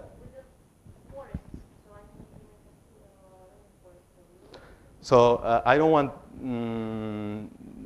so there are methods that are relevant or that are robust or not to irrelevant features. So with linear models, really logistic regression or SVMs, they both are, because with regularization, they both are, or even without regularization, they both are irrelevant, robust, and it doesn't matter. Now, if you want to use another style of method, you should check, but it is an important. Okay, all right. All right, so what patterns, so we have this kind of feature thing, so we can extract any of these things, okay? We can define patterns of X and Y without the candidate label, the current word, whether it's capitalized, whether it has digits, so, you know, simple things you can program, okay?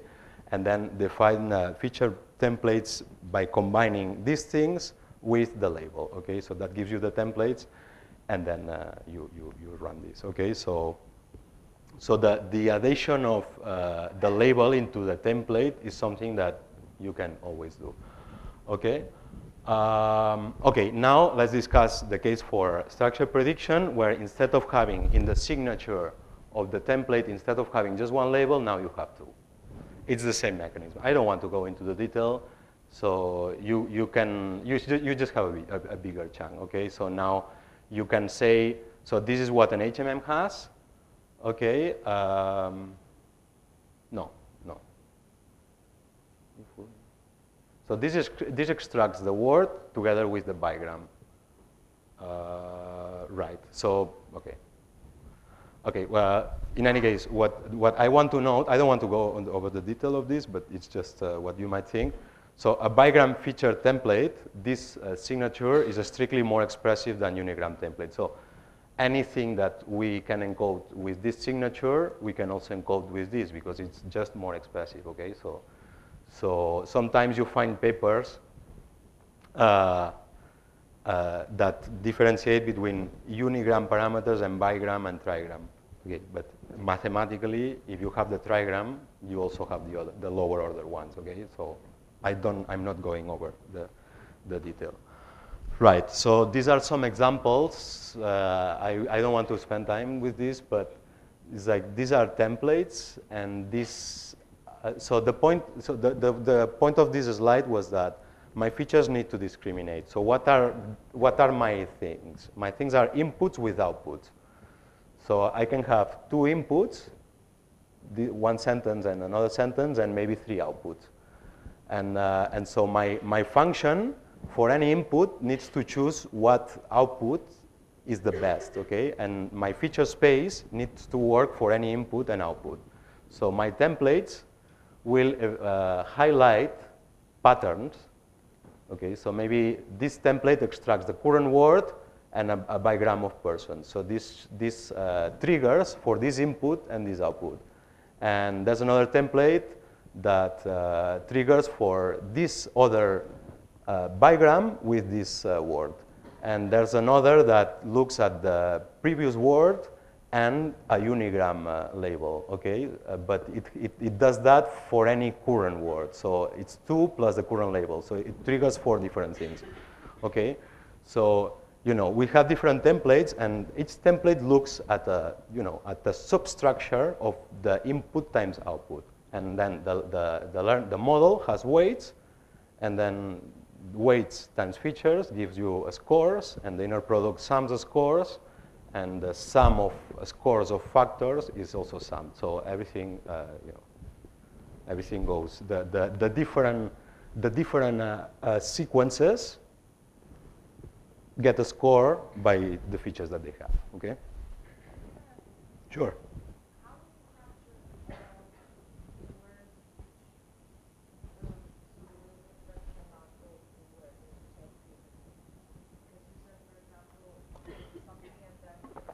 Right. I have.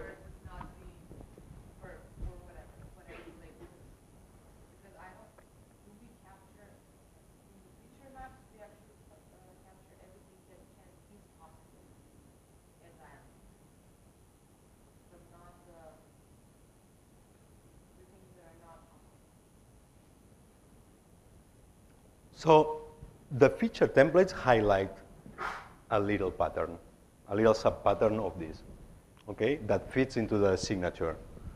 The learning algorithm can assign a positive or a negative one.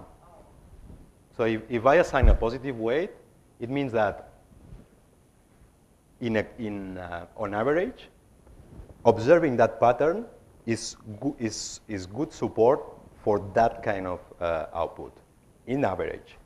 While putting a negative weight I have a little exercise for us to complete, so maybe that will be clear, okay?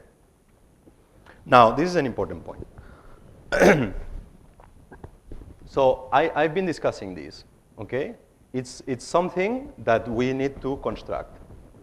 And it takes a bigram in place and produces a d-dimensional feature vector of that assignment of a bigram, okay? So with indicator features, each of the values is typically a Boolean indicator. It's 0 or 1. It's like the flag guy, okay, that says, yeah, this happens, the highlighting, okay? So it's indicator, yeah, this happens, and then the learning algorithm puts a weight in there. Now, this occurs on bigrams. Now, consider this expression. I'm for a specific sentence, I'm just summing the feature vectors that I compute at every position for a fixed output, okay? It's like, at each position, there's a feature vector, and I sum them. Can I sum them? Yes, because the function is the same across all positions. So this is well defined. It's the same it's the same feature space, okay? The same feature space is used to represent each bigram on each position. So I can sum them, okay? So if I sum them, I get a feature representation, a feature vector in the same feature space. Okay, I'm just summing, so it's the same feature space, d dimensions that represents the entire y. Okay, so it is, because I'm summing, it's an aggregation. Okay, and its dimension is a count. Okay, so why do I say that? Because by convincing you that that operating on bigrams is an interesting thing, there was one thing that I didn't discuss explicitly. Because I said I'm going to score each bigram independently of the others, and then I'm going to sum them. And now I'm also doing a sum. So it turns out that doing the sum gives me a feature vector for the whole structure. If I started the lecture and said, give me a feature vector of an input and output sequence into a d-dimensional feature space, it's like, well, I mean, it's like, well, so I mean, how do I cramp something that is of arbitrary size? Because the sequences can be of any length. I need a fixed feature space for any length. So, so I can do it that way. So, yeah, question. So we're basically just, by maximizing the function that we decided the sum of the scores, we're assigning better weight to those features that appear the most, more often. Yeah, more often, anywhere. So what's going on is this thing. Let me explain this, and maybe if that doesn't clarify, we come back. Okay. So in linear factor prediction, we're actually doing this. So if this is the form of any multi-class model. Okay. I have an inner product between a representation of inputs and outputs, and I have a linear model. So if this was if y's were not sequences, were just labels in a multi-class thing, you would be completely. That's perfect. Yeah, it's perfect. It's what Stefan discussed. Okay, so it turns out that a structure prediction, linear structure prediction, is a form of multi-class. Is a form of multi-class prediction, but the number of classes is exponential. But it's still linear multi-class prediction, okay? And this expression is the same. It's just that if I want this expression, if I want my multi-class classifier to be tractable, I need to be able to make computations. And to be able to make computations, I need to make a restriction that my feature representation of inputs and outputs is factored. Okay? So because we're dealing with linear models, note the linearity of the expression. So my inner product, where learning occurs, I can substitute with my factored form.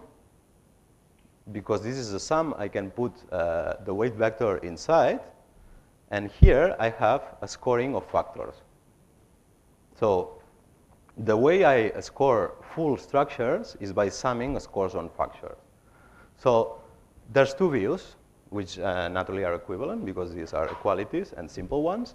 So in some cases, when I think about prediction and Viterbi, I'm going to use this thing. I have a score at each position. What is the best sequence? But when I have to think of learning algorithms, if I have something like that, I have a linear model.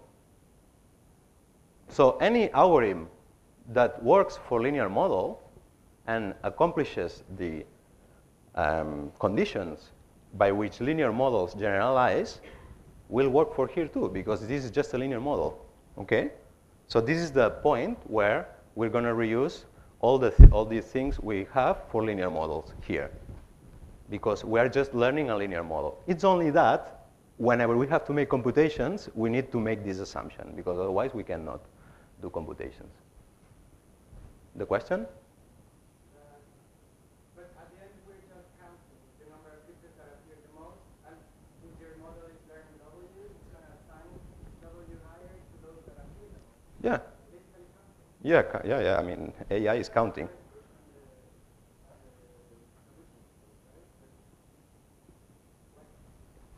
What is your concern? There's no restriction in what? Huh? Why do we know that it's going to work? Just like counting. Oh, we don't know it's going to work. Work like generalize? I mean, you can grab the theorems of generalization and then figure out whether your representation, they will say, you look at the SVM theorem. I don't think we're going to see the SVM version of this, but the theorem applies. Okay, so if you have your examples are in a ball of radius whatever, and there exists some margin. So there exists. So if there's a linear hyperplane that is optimal, then the SVM will find it with this kind of error. Okay, so SVMs are distribution free. It means that you're trying to learn a predictor that doesn't need to be the real predictor. So there's the real predictor that's perfect. And then there's the best predictor we can do with our class of hypotheses. Okay, so here we're saying we're gonna go with linear models, with all the linear models, okay, that exist. And then you do that, and the SVM will kind of guarantee that the generalization error of the SVM that you learn like that is going to be not much worse than the best you could do with any linear model. But of course, there's the restriction of the hypothesis class. So if the linear models are horrible for your task, I guarantee you that they will be horrible. Yeah, but this is all given that you choose the vector the way that you Yeah. You need to do several things, right? You need to pick the right hypothesis class. Then you need to instantiate the hypothesis class, because the hypothesis class is not defined until you define the feature functions. And then all the good things must happen and all that. And there's some guarantees. If you meet the conditions, there are guarantees. Or you can go nonlinear and use the guarantees that are being developed now, the theoretical guarantees of the benefits of SGD and all that, so that even though it's non-convex, that non-convexity maybe is not that bad, and things happen. Okay, but the thing that if my hypothesis class is more simple, things are usually more simple, that is a law of machine learning. Then if today we decide to go with expand the hypothesis class for nonlinear, that's okay.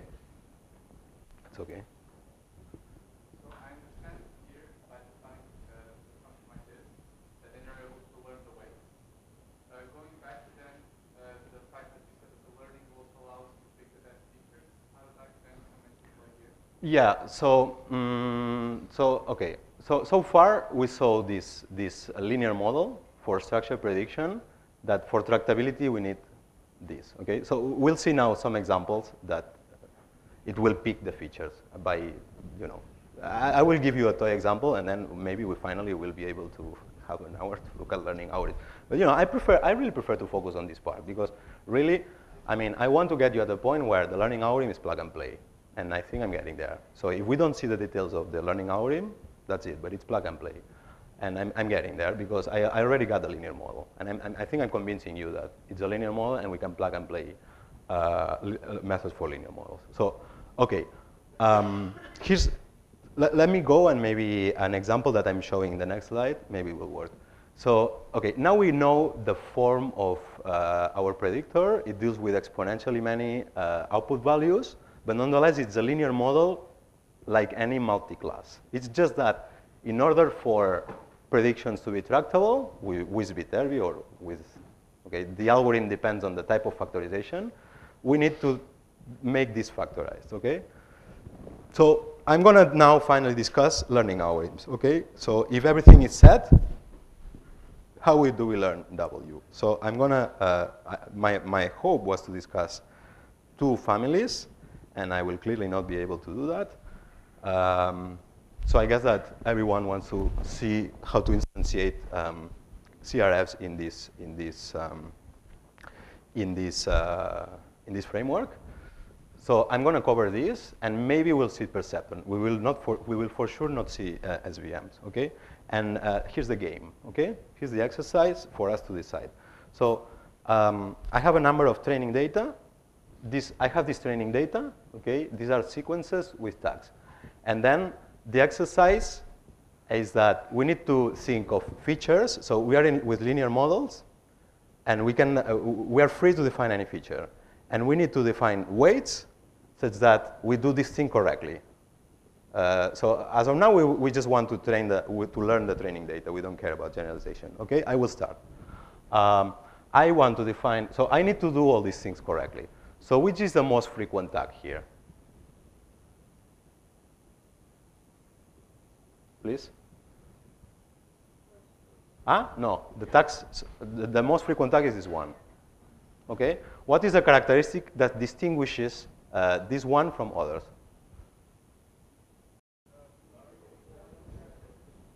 To what?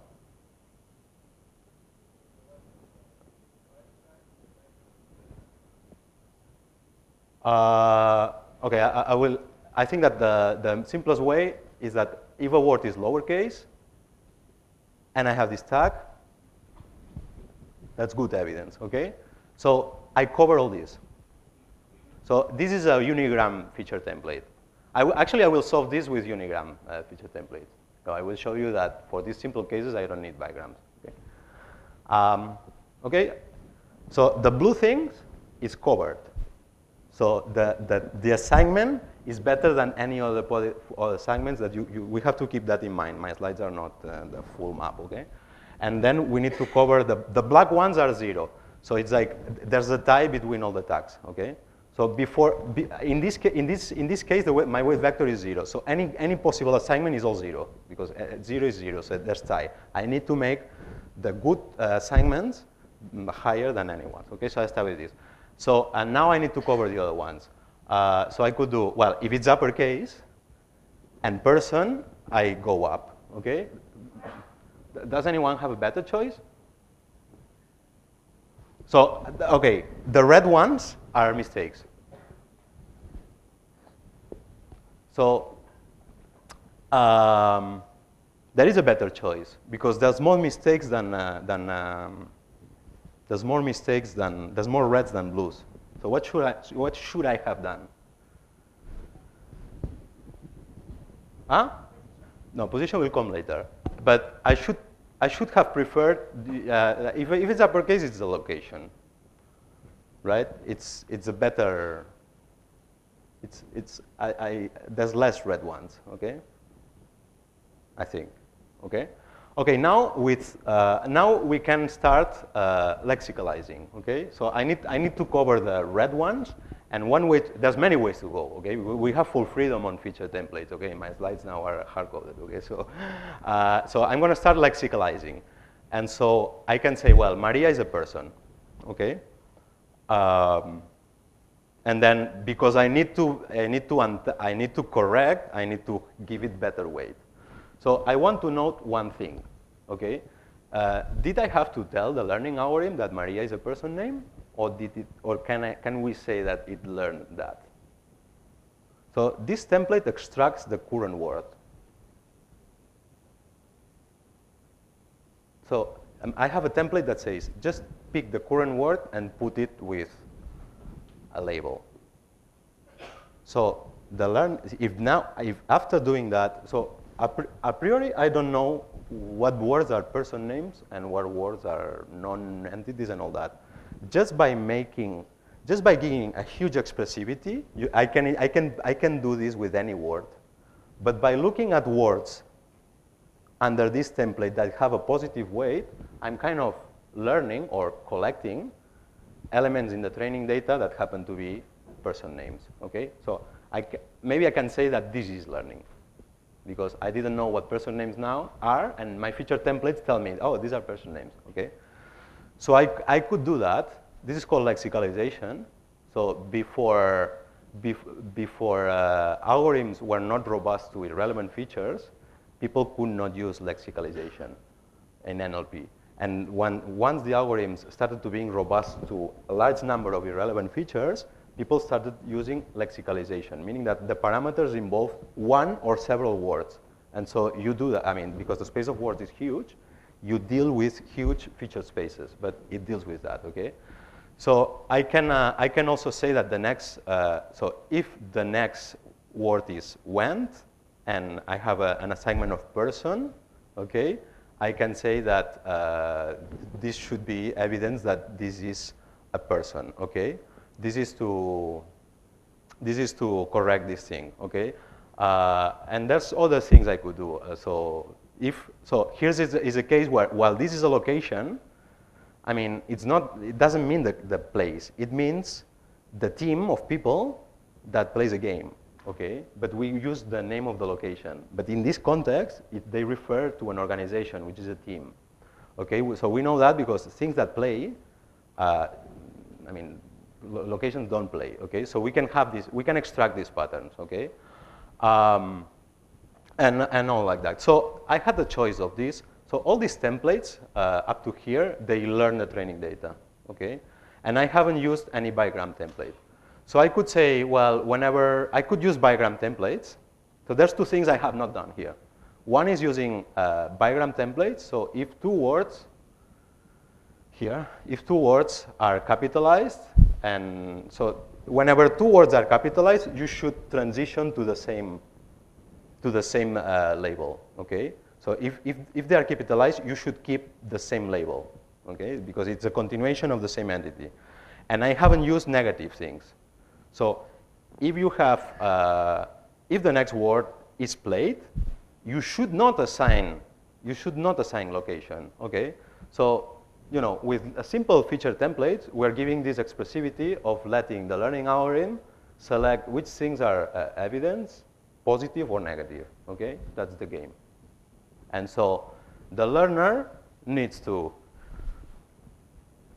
put value into the, so given the features we gave, put value into the weights such that the the training data has no mistakes, but keeping in mind that the simplest the weight vector is, in terms of the norm of it, the more chances it has to generalize.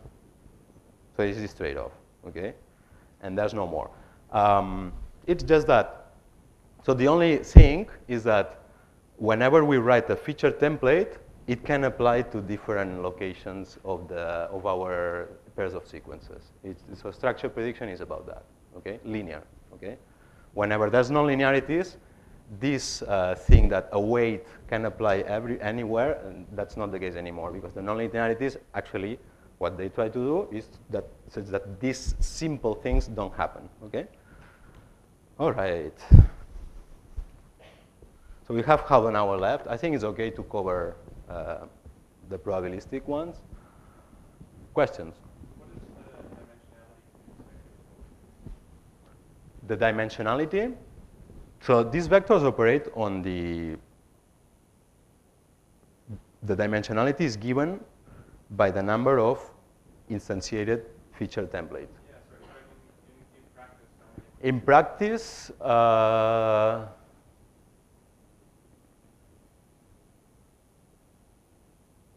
it's millions.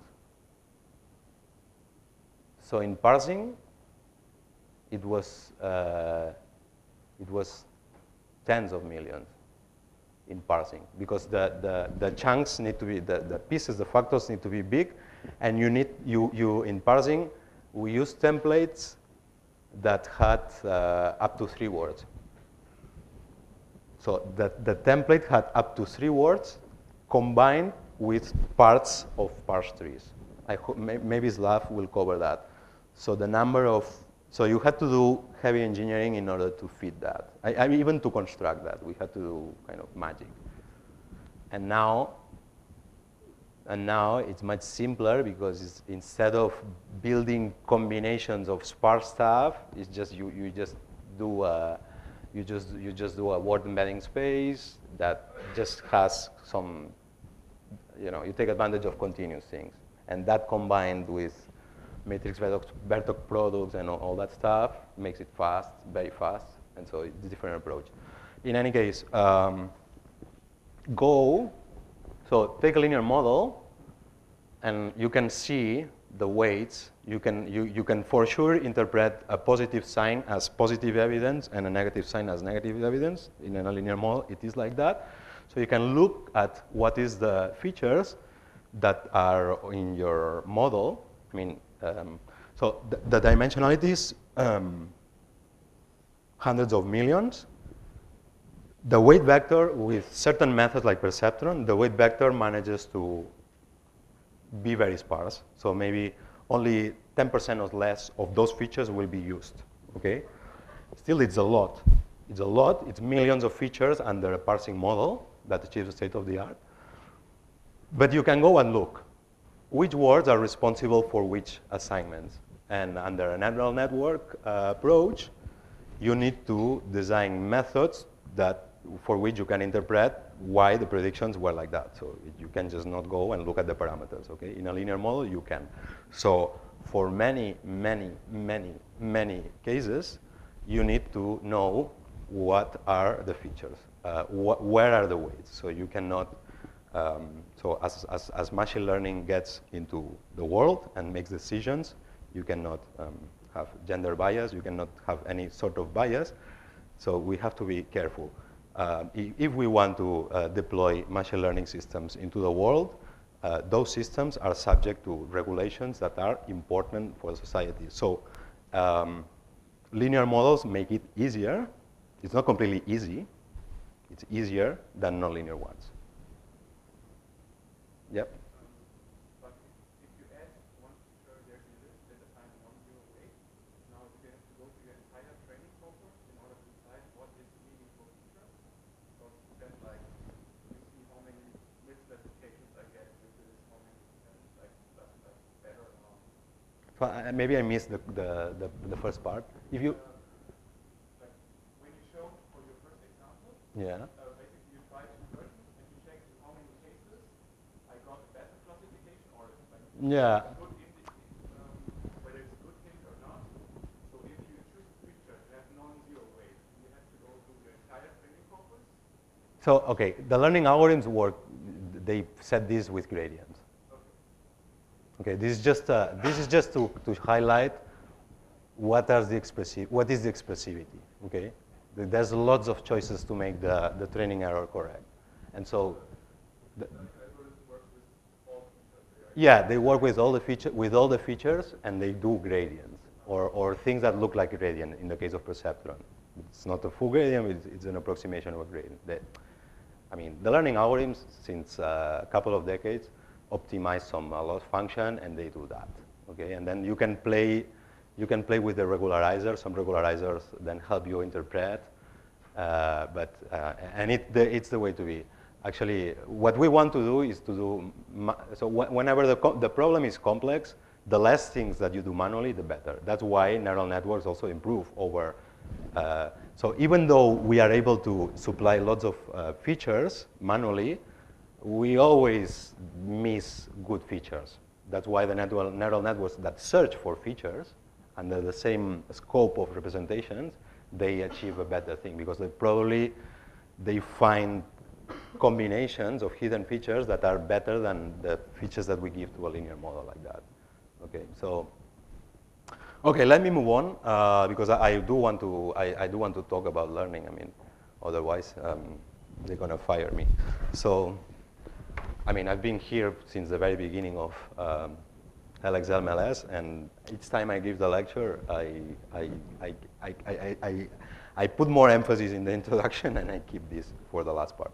But I mean, my lecture is learning structure prediction, so that's why I'm going to call learning now.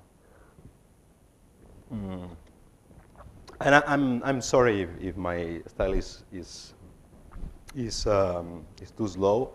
I think that you are a mixed audience, and I prefer not to lose anyone and give you the big picture and the high-level thoughts, understanding that the math that will come now, you can always go and look at books and work it out yourself, and it's going to be easier if you have the big picture, at least from my perspective. And but my subjective things are, I mean, because I didn't write any book, so it will not be there. So I think it's better, okay? But yeah, maybe some of you might have preferred a math-heavy thing that covers a bunch of methods, and I'm just taking little methods that exemplify the trade-offs. That's my choice. Okay, so I'm not going to talk about log linear models, okay? It's not a completely different thing. It's just one instance of what I talked about, okay? And this will lead to CRFs, okay? Note that when I say I'm going to now talk about learning, my first slide will define a new model. So like this guy is paranoid. He will never talk about learning. No, not true, okay? Because the probabilistic interpretation is the thing that I will do in order to get a loss function, okay? So let me define what is a probabilistic model, a log linear model, okay? A log linear model is a model that computes a distribution of full outputs given an input, okay? It's a conditional distribution, so, and it's a model. It's a model and it's a conditional distribution, okay? So what does it mean? Okay, a conditional distribution means that if I give an input, I get a distribution over all outputs. Every possible sequence gets a little piece of the cake of probabilities, and they sum to 1, okay? And what does it mean that it's a model? It means that all the each input has its own distribution. But those distributions, they are controlled by the same set of parameters, okay? So a set of parameters W make that if you give an input, then you get a distribution, okay? Okay, that's the definition of the left part, okay? Now the right part, which is a specific instantiation way to create a distribution that has a number of good properties, okay? So we have this form that I have been discussed, okay? So for a given x, y, what is the probability of y given x under this model? So I compute the inner product, I exponentiate it, and then I divide it by the partition function. So log linear models are the same as logistic regression. So you can think of multi-class prediction or even binary-based prediction, okay? So this is the same stuff. And this is a normalizer. So if I want, so the exponent, so this gives a score that can give positive or negative. If I exponentiate it, it goes to the positive side by amplifying the thing, the weights, but it goes to the positive side. And if I want my cake to sum to 1, I just divide by the sum over all of it, okay? So it's just a normalizer, okay? Sometimes called the partition function.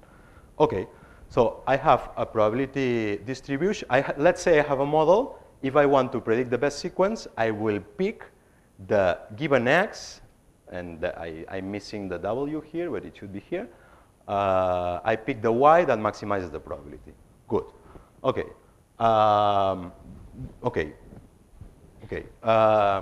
Name. What has this funny name? Let's take the log. So we consider the expression, and we take the log, okay? The log of the expression I just defined. Because it's a log of a fraction, I can do the log of the numerator minus the log of the denominator. Because the numerator is an exponentiation, then I get something like this, which is pretty clean. But on the other hand, I get this horrible expression here, okay? And then this thing is just what I define to be the normalizer, okay? So it's, I say that the log of my probability is this thing minus the log of the normalizer. So, okay, this is the partition function. Okay, so I want to note that while this is the probability of a certain output given the input, this term here doesn't have y, meaning that for any y, it's a constant, okay? So given the model and the input, I have a constant, like a bias, something, okay, a constant, okay? And then I have this. So this thing is a constant. And this thing is a linear model, okay?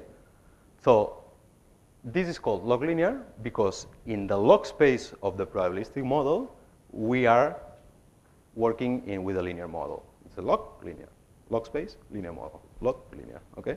So we are modeling log probabilities using a linear predictor, okay? So I'm just taking a linear predictor and equipping, kind of adding some probabilistic thing on top of it, okay? Just a construction, if you want. And it has a number of properties, okay? Making predictions. So I'm going to assume that this thing decomposes. I think that is clear. And so I want to find the maximum structure given my probability distribution, okay? It's the argmax. I kind of extend this to be the definition. I get this horrible expression, okay? The first observation is that the denominator is a constant, does not depend on y. It's a constant, so this we're maximizing argmax over y, and this doesn't depend on y. So for maximization purposes, for argmax maximization purposes, I can remove it, okay? Because the score for each y will change if I remove this, but the structure attaining the maximum will be the same because it's a constant, okay? So I get rid of this for argmax purposes. And then the same trick for the exponentiation, okay? If I remove the exponentiation, the score of a structure will change, but the structure attaining the maximum will not. It's the same, okay? So I remove it. So I got this. So how do we solve this? It's an argmax over sums over scores of bigrams. We solve it with Viterbi, okay? So I'm making sure that if I have a linear model that factorizes, it is the type of model that I discussed before. It is the same model, okay? Good. Okay, now, finally, okay? Learning, okay? I have a model that is probabilistic. I have training data. How do I estimate W, okay? I need to define a loss, okay? If I have a probabilistic model, I know that I can define probabilistic losses like the conditional log likelihood. In the neural network jargon, is the cross entropy, okay? It's the same thing. Okay,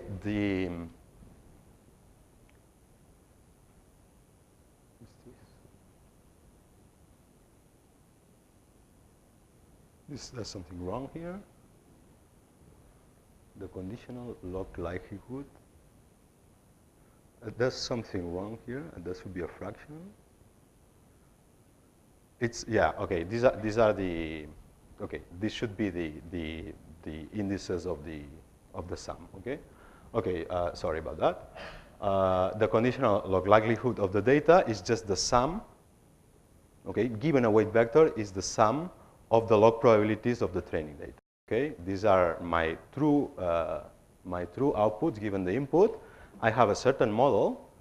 My model at any example will give me a probability, okay?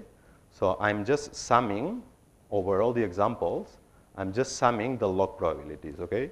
Meaning that the loss of a W measures how well W explains the data, okay? This is important. It's a measure for W, fixing everything else. So let's read this. A good value for W will give a high value for this, okay, for all the examples, okay?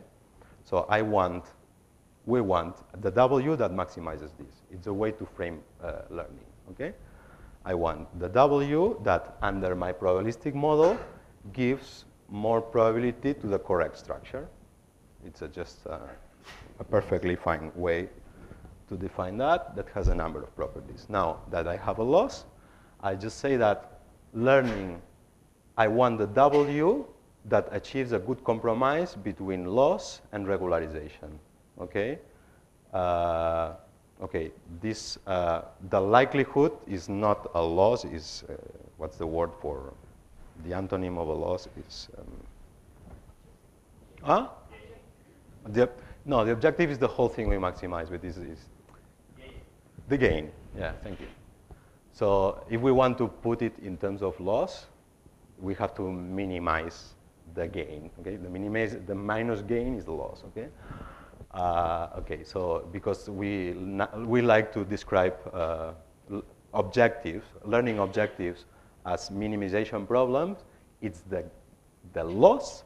We want to find the W that attains a good compromise between explaining the data, said by the loss, and regularization, which is the complexity, okay? And, you know, plug and play, okay? So, you just solve this with gradient descent, and there's all these good algorithms for doing that.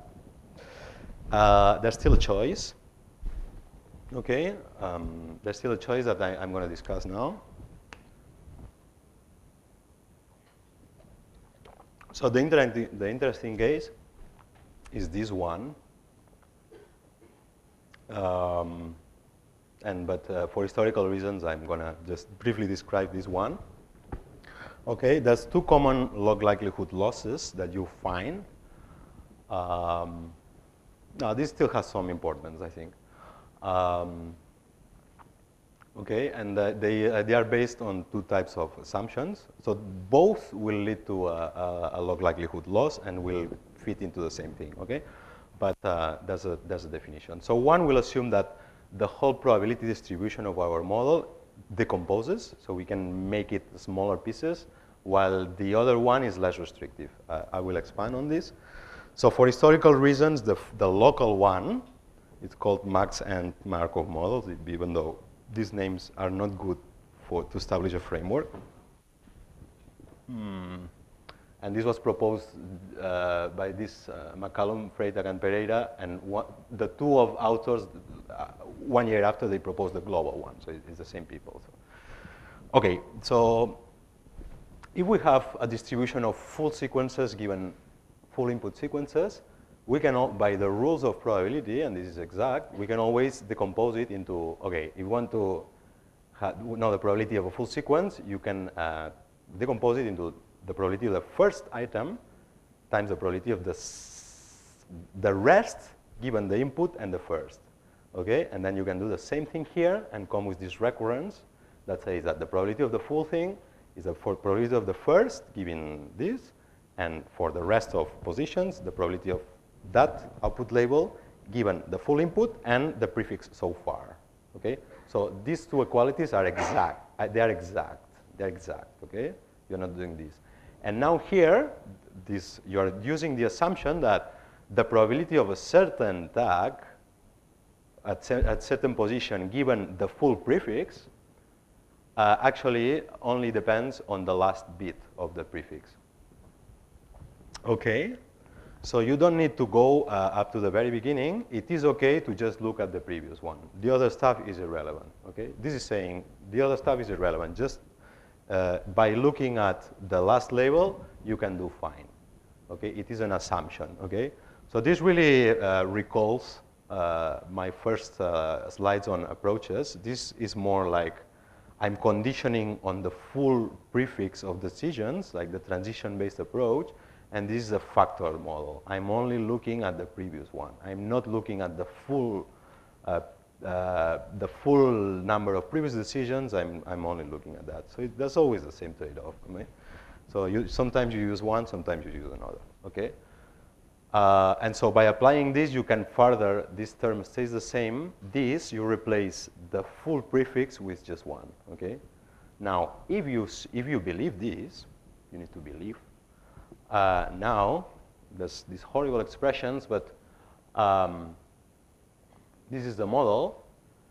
You can define the log likelihood in a local way, meaning that instead of summing over examples, and have a log probability per example, you can sum over examples and positions and have the log probability of the tag at that position given the context, okay? So this means that, and there's the gradient here. This means that, so what I want to note is that all the sums over here are not over full sequences, okay? And this will in context with what comes next. Are just summing over things. So essentially this, if you digest it later maybe, if you recall the lecture on logistic regression for multi-class problems, this is going to be exactly like that, okay? So we're reducing sequence prediction to just look at factors. The probabilities just look at factors, and then we learn this factored probability model as a multi-class because the distribution is over tags, not over sequences, okay? It's over tags, okay? So we can go with multi-class style probabilistic learning, okay? One thing. And the alternative is the conditional random fields, okay?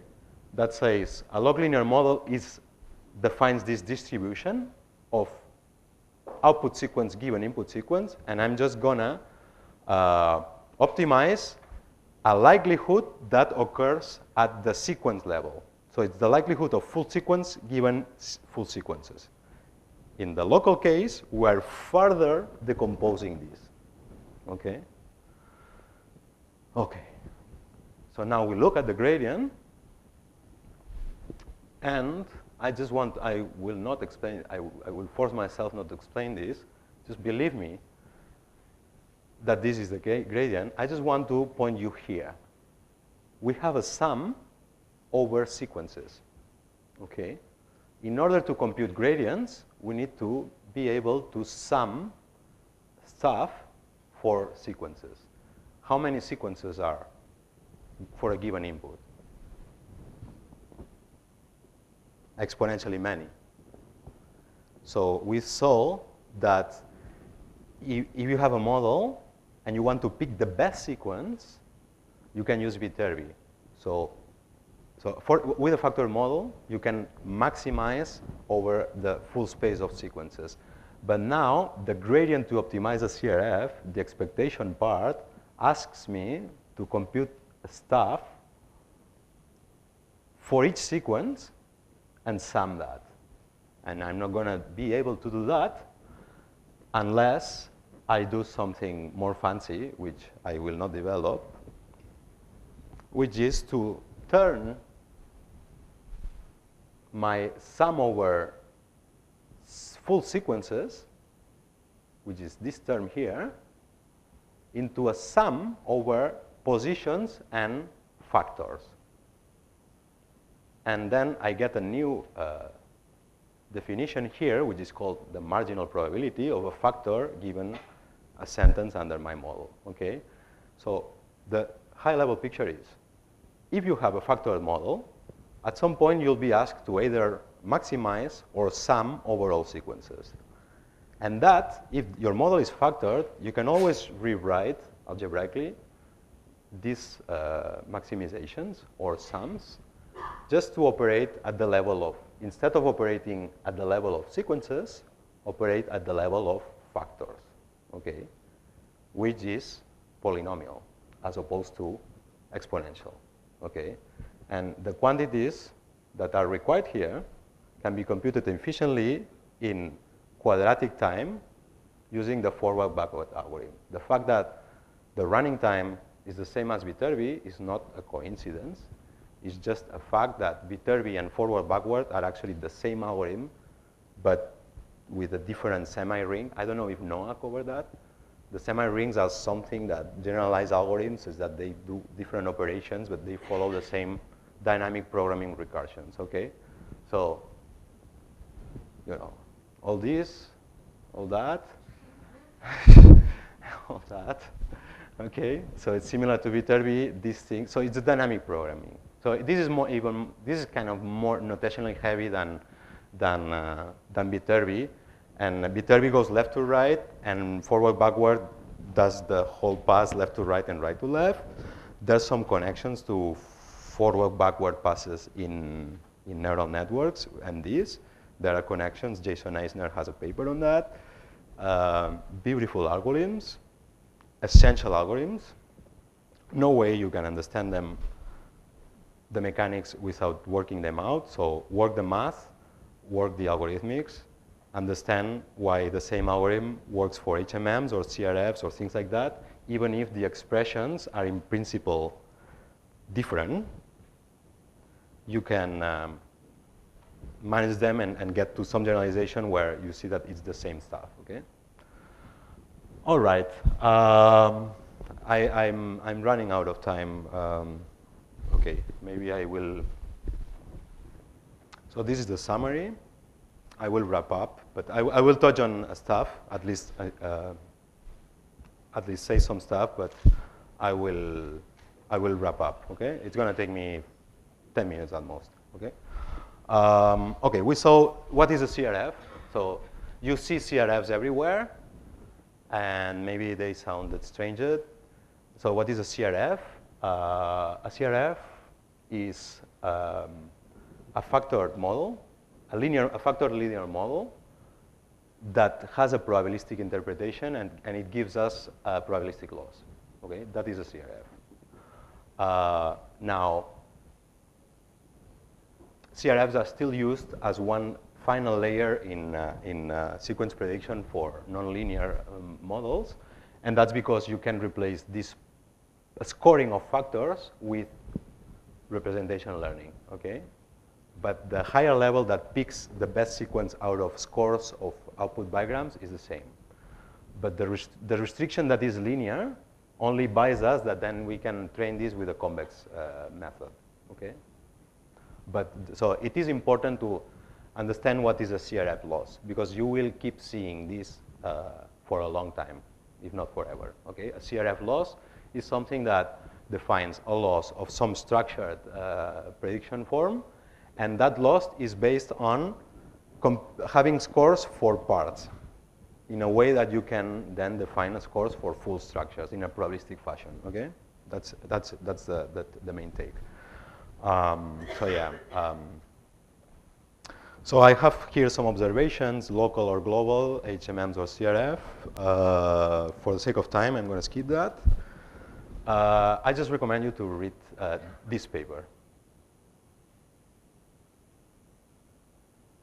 It presents a transition-based system, so in principle it's not a factored model, but it discusses this in a way that is a lot more accessible than the original paper of CRFs, okay? It's the difference between global and global and non-global, local and global losses, okay? It's something that it's the same model, but different losses. The model is the same. There's a misconfusion. Many people have this misconfusion. Global or CRFs are factored models. What makes a CRF is the way you train it, not the model. The model is a factored model. Okay, you can train it in different ways. So this affects the way you train it. It's not something that has to do with the expressivity of the model or that. No. Okay, it has to do with the way you train it. Okay. So I recommend reading this paper. Right, and then HMMs and CRFs. The short note is that HMMs are factored linear models, but this is we're not going to go over this, but this is the feature template. It's extremely simple feature templates, extremely simple, and there's no reason why we should just use these very simple feature templates. There's no reason, and that's why they're not used. Okay, but it's the same type of model. Okay. So I just want to say something else. It's like, so as of now, most of you are tired of these complicated expressions and things like that, and so the question is, really, to learn a model, do we need to do all these apparatus of probabilistic things and gradients and forward, backward? It's like, can we not focus on errors? So it's nice to have a learning algorithm that has an hypothesis and makes a prediction, and if there is an error, it makes a correction, okay? So can we do that? And the answer is yes, of course we can. And that's the structure perceptron that it's the algorithm that fits in one slide, okay? And it's an algorithm. It's not a mathematical expression that you optimize with some strange black box, okay? It's just an algorithm. So you can go and kind of code it. I guess that you will have to code it, okay? And it's the same perceptron as the one that Stefan showed you the other day. So what is the deal here? The deal is that our examples our outputs are structured. But perceptron, if you look at the theory of perceptron, you'll see that it's for linear models.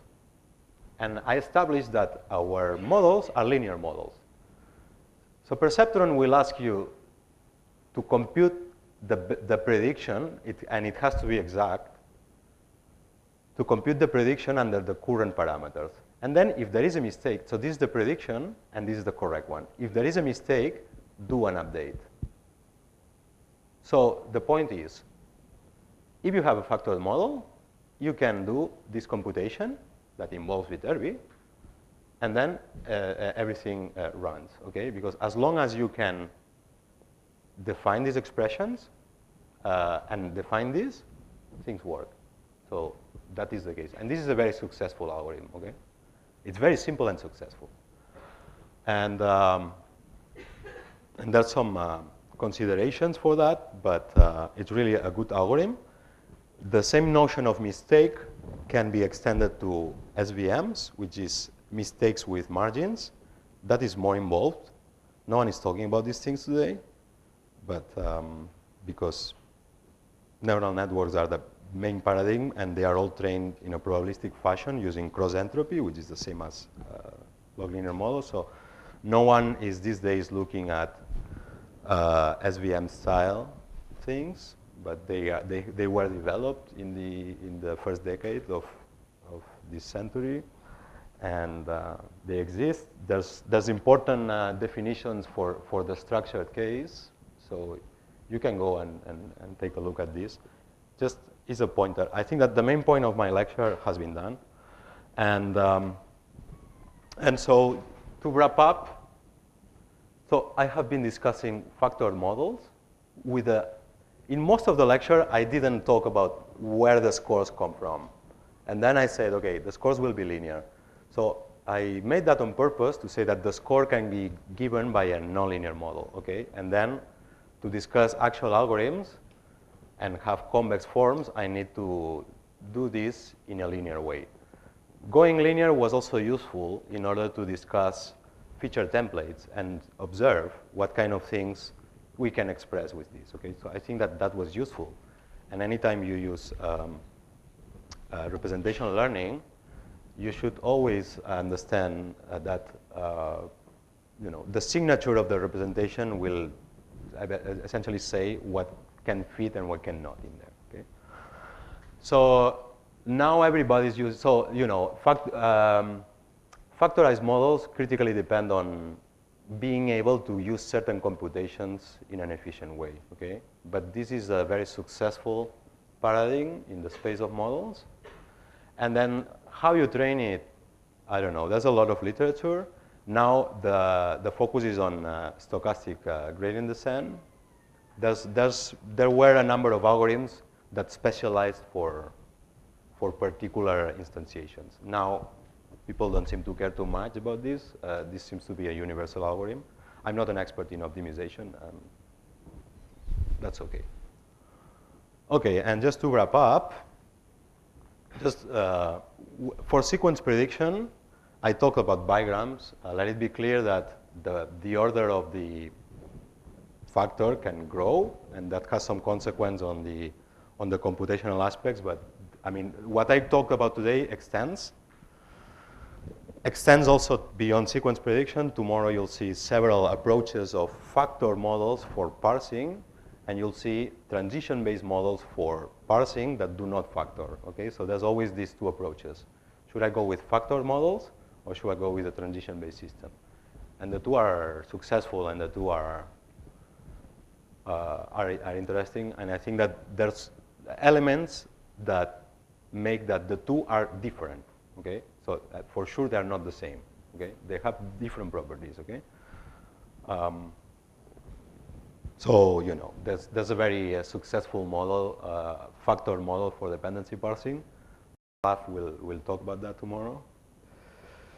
Okay, so in general, if you have some complicated structure, but you can identify parts, and you are happy with feature representations of the input and that part, then you can do this combo, okay?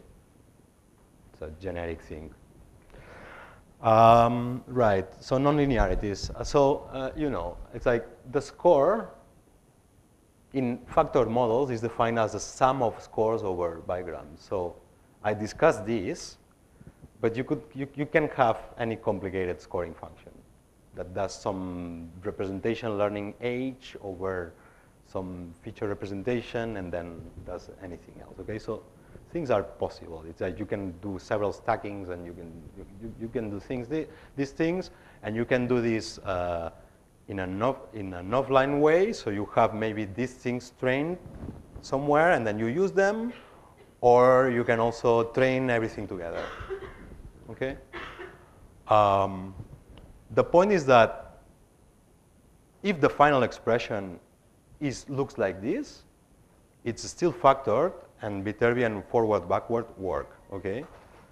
So this is an important thing because this is still an important element, okay? So there was a question like, what if you stack and the input can maybe, so maybe the neighboring labels go through the input, through the representation, and then emerge there. Sure, yeah, in principle, BiLSTMs can do that, but all the state of the papers achieving state-of-the-art results, they use a CRF layer, or most of them, okay? So the question is not clear, okay? I think that there will always be benefits.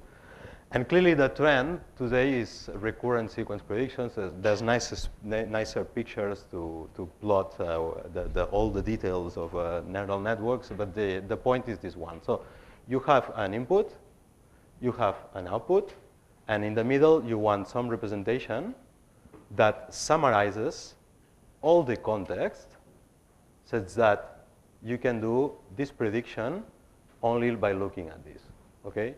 And how do you do that? I don't know. So you have all these tools, okay? So that's all. Thank you.